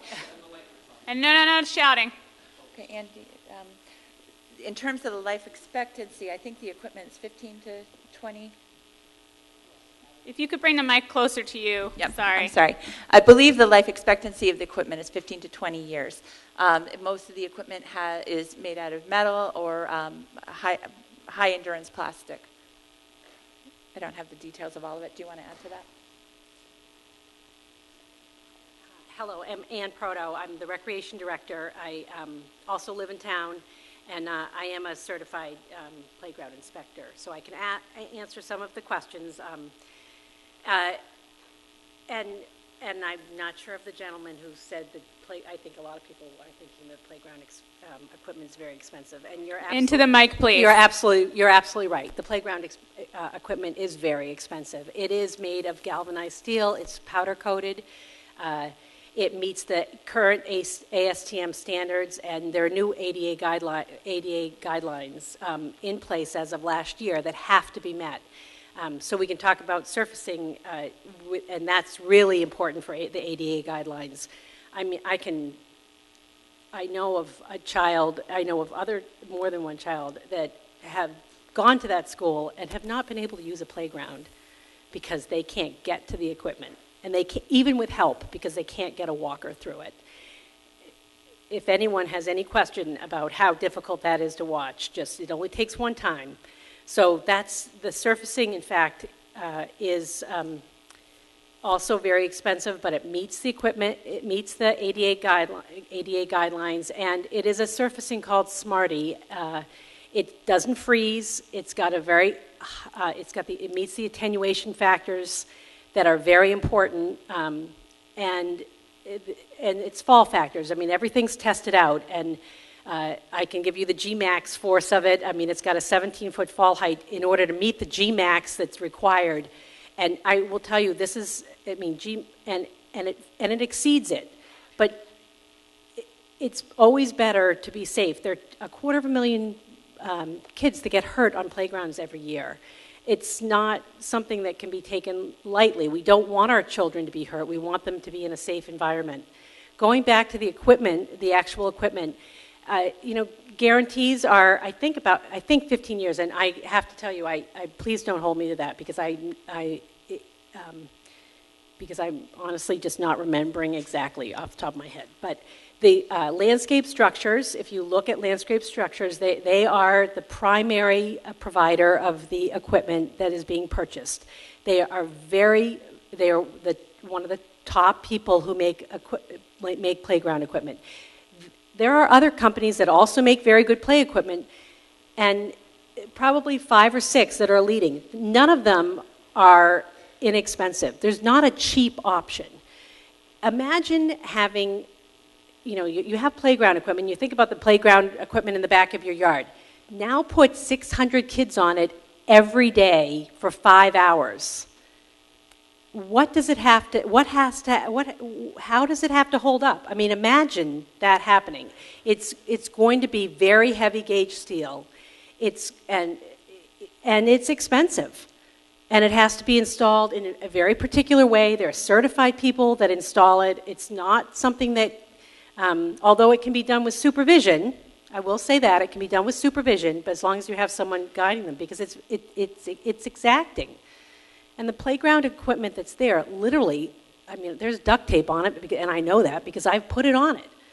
I mean, it's beyond. I mean, there's not anything I can think of except one, maybe the Geodome. But I mean, I could point. I cringe. I mean, the fall heights aren't correct. There are bolts that are coming out. The track ride, I mean, is terrible. My daughter is 22 years old.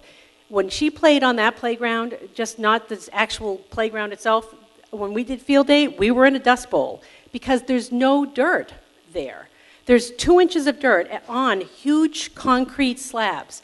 So, they were talking the other day, last night, about concussions came up.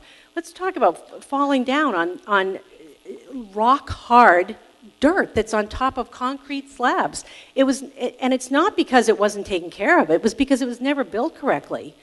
You put 2 or 3 inches on dirt, and I do, in fact, take care of the fields as well, and you put that over huge concrete slabs with no water, no irrigation, and you can't use town water, and so there does have to be a well. It's actually the most economical way to use it, but there's no water available.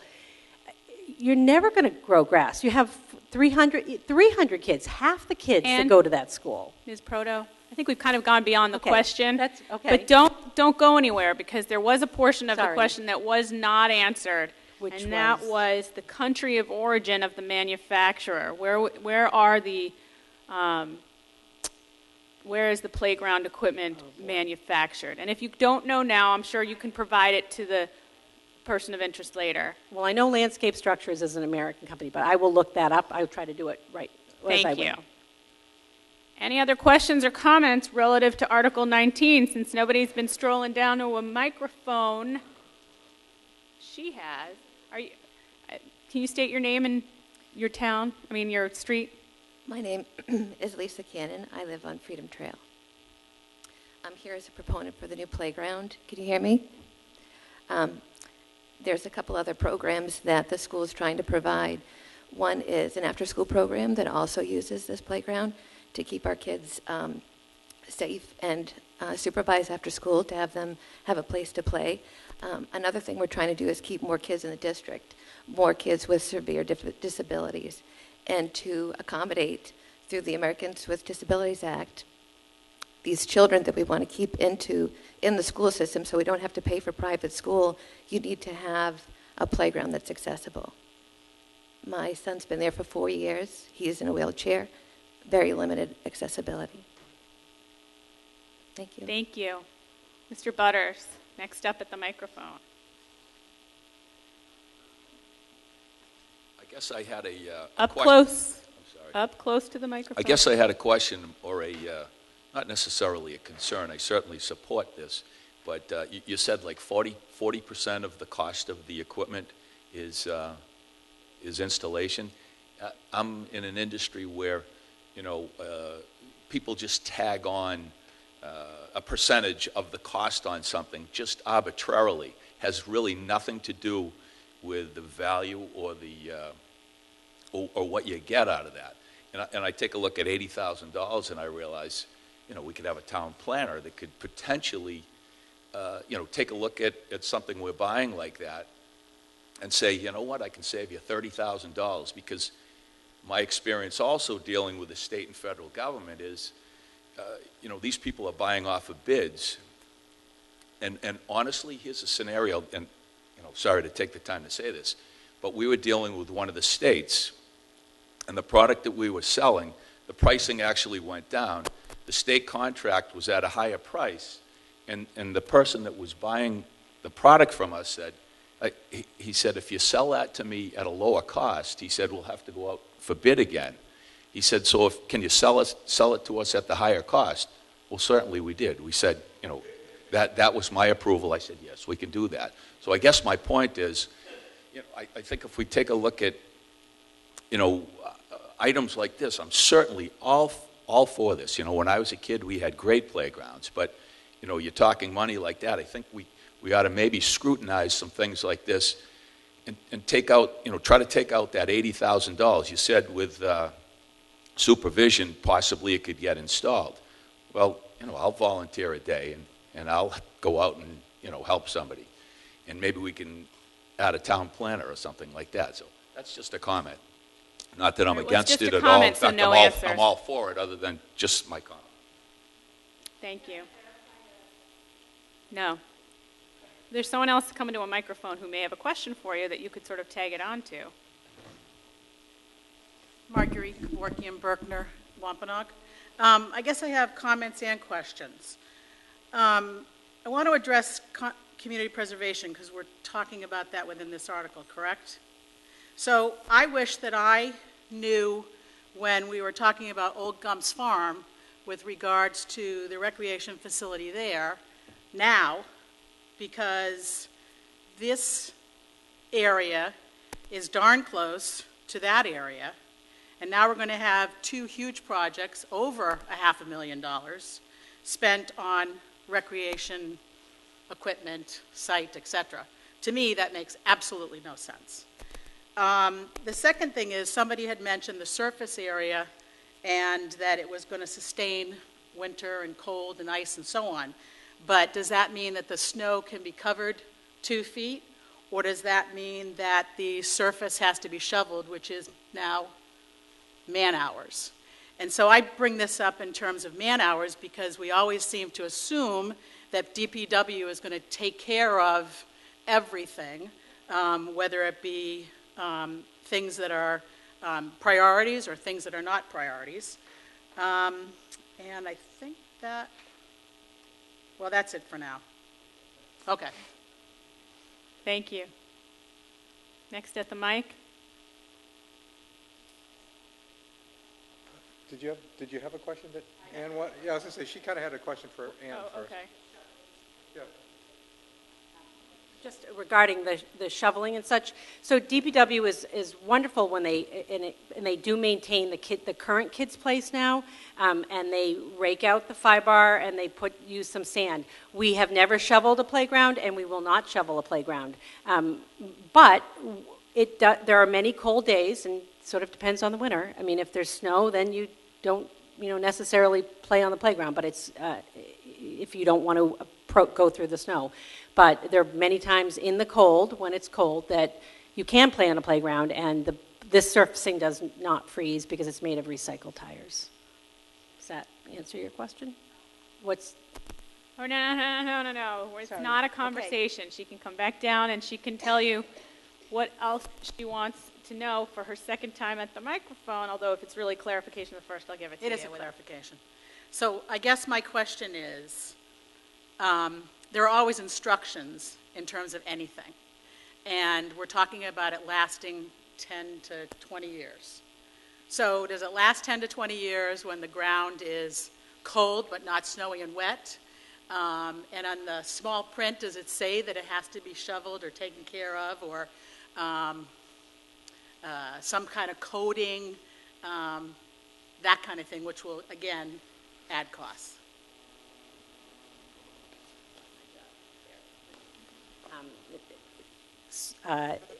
It does not say in the small print that it has to be shoveled. It does not have to be shoveled. The surfacing is made, we're actually using 2 top layers. One is rubber, which is guaranteed for 10 years. The nice thing about this surfacing is that you can repair it very easily. I can do it. I have done it. So it's that easy to repair. If you have poured in place, which is as expensive, if not more expensive, you can't repair it. It's a major undertaking to repair. This is repairable. Thank you. Did I get it? Mr. Dooley. Sean Dooley, 76 Cleveland Street. One of the times I'm away from my house this is one of the committees that I also serve on. And I just wanted to kind of address the fact that, some people were asking about, the prison labor. Those are things that we've already discussed. We want to use the prison labor. We want to use the DPW. All the bids for the site work and everything is being done by DPW. Land clearing, we've talked about having a community involvement as far as removing the existing playgrounds, things along those lines. Any place where we can save money. Obviously, we're going to be finalizing the bid and really tweaking it down. Any place where we can save money, we will. We work very hard at the schools to try to squeeze every nickel out of every dime, I guess is how I'd put it. So any suggestion that anyone has in the community that would be able to help us. But I would like to ask Dr. Alardi if she could address, have a question about exactly how prevailing wage works and the playground as far as the installation. I know, with the state bid contract, that gets a little more complicated. So if Dr. Alardi could explain that as far as the actual installation and what are requirements by the state and the federal government on playground equipment. So that would be my ask for question and or clarification. Thank you.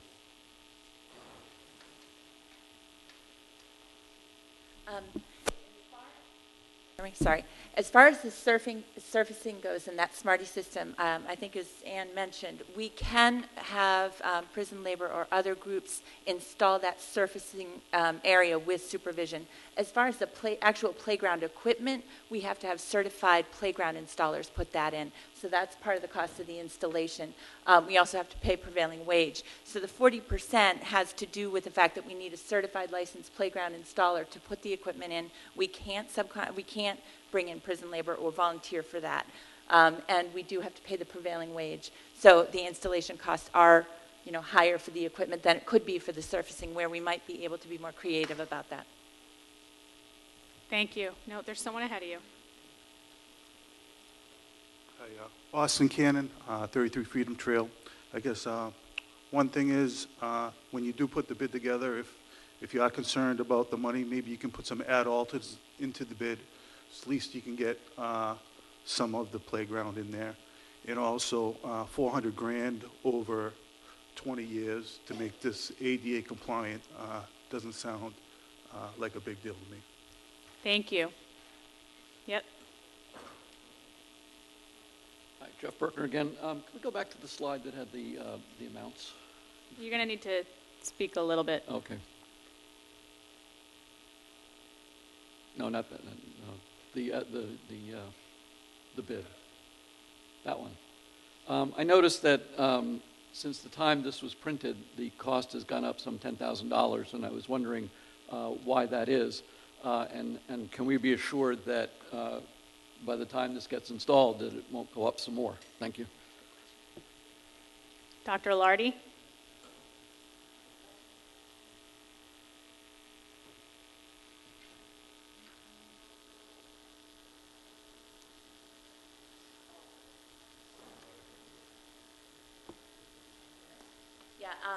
I'm sorry, we did add, when we did the final playground layout for the equipment, we did add, because we wanted to make it available for the community, and the walking trails that went around, that were intending to go around both structures came in at a slightly higher cost, and we also added benches so that people would have a sitting area if they were supervising kids or grandparents were there on the weekend. So there was some additional costs. We do recognize if we need to make adjustments to the budget as we go, that we can do that. But we felt that it was important to put those things in. When we looked at the original walkway, we want to now loop it not just around the play fields, but around both the play area and the playground to give a better walking path for seniors or other people that may be visiting. Thank you. Seeing no one at a microphone, a majority vote is required. All of those in favor of approval of Article 19, please say... May I just tell you about the warranty that I was asked to... Oh, my gosh. You could tell him after. Sorry, I thought Why don't you someone... go over and whisper I it to thought him? someone asked a question, that's why I was looking it up. Okay.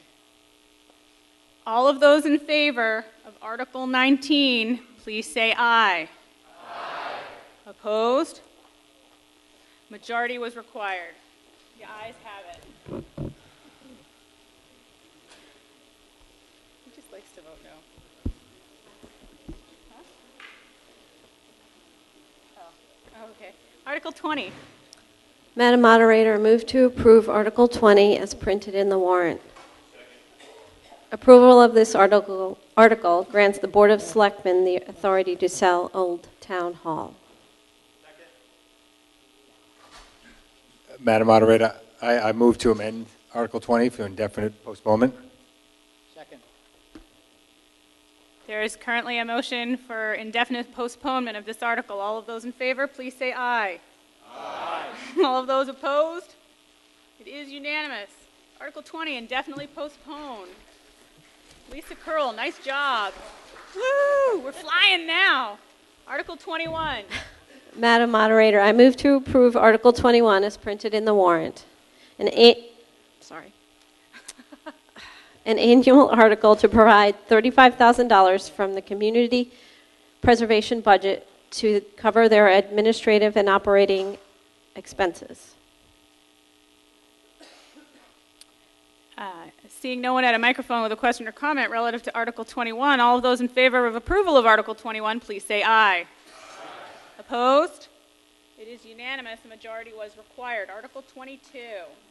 Madam Moderator, I move to approve Article 22 as printed in the warrant. Second. This is an annual article required by the state to reserve fund to CPC's open space, affordable housing, and historic resources. Is there anyone with a question or comment relative to Article 22? Seeing no one at a microphone, all of those in favor of approval of Article 22, please say aye. Aye. Opposed? Article 22 required a majority. It is unanimous. The ayes carry. Article 23. Madam Moderator, I move to approve Article 23 as printed in the warrant. In the event that the town acquires tax title land, Article 23 gives the Board of Selectmen the authority to advertise, sell, and cover all associated expenses with the marketing, sale, and disposition of such property. Anyone with any questions or comments? Mr. Rosenberg. Yes, David Rosenberg, North Street. Is there any known or likely land that will be sold this way? I mean, is this? No. Thank you. Seeing nobody else at a microphone, all of those in favor of approval of Article 23, please say aye. Aye. Opposed? It is unanimous. The ayes carry. A majority was required. Article 24. Madam Moderator, I move to approve Article 24 as printed in the warrant. In the event that a parcel of property is required for drainage or laying out of a public way, Article 24 authorizes the Board of Selectmen to acquire such land by the means described in the article and to appropriate the money for said purpose. Anyone with a question or comment relative to Article 24? Seeing no one at a microphone, all of those in favor of Article 24, please say aye. Aye. Opposed? Majority was required. It is unanimous. Article 25. Madam Moderator, I move to approve Article 25 as printed in the warrant. Second. In the event that... Jumping the gun, David. Jumping the gun. Basically, Article 25 states that in the event that surplus property becomes surplus or end of life, exclusive of buildings and land, this article authorizes the Board of Selectmen to sell that property. David Rosenberg, North Street. Is there any known or anticipated surplus property? Mr. Hathaway. Nothing known at this point, but there likely will be a very old Crown Vic or some other almost worthless pickup truck that'll go for sale at some point once we get some new equipment up and running. Any other questions or comments relative to Article 25? Seeing none, all of those in favor of approval of Article 25, please say aye. Aye. Opposed? It is unanimous. Article 26. Possibly an old playground, by the way. We have some equipment. Madam Moderator, I move to indefinitely postpone Article 26.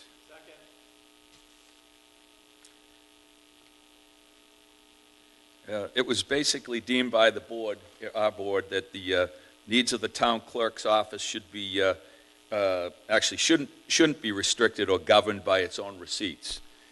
It would be better served to request their financial needs independent of this particular article.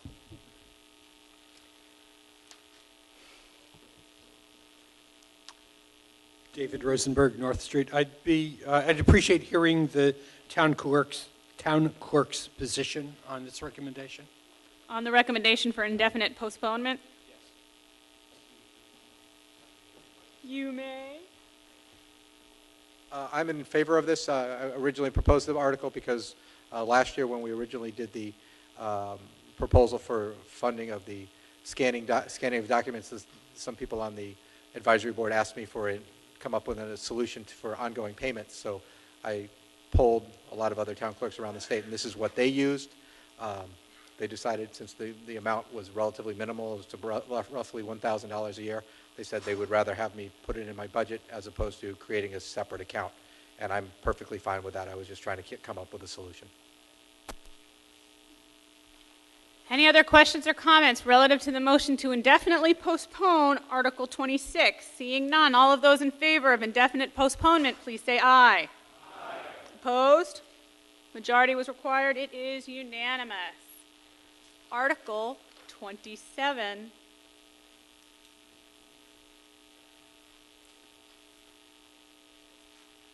Madam Moderator, I move to approve Article 27 as printed in the warrant. Second. When we acquired Gump's Farm, the intention was to use part of that land for affordable housing. This article simply identifies the specific parcels of land that will be used for affordable housing and authorizes the selectmen to take the actions necessary to make affordable housing on those parcels a reality. I have in my notes that there was someone who was going to speak for 2 minutes regarding this, and now I'm being waved off by Mr. Hathaway. Any questions or comments relative to Article 27? Seeing none, all of those in favor of approval of Article 27, please say aye. Aye.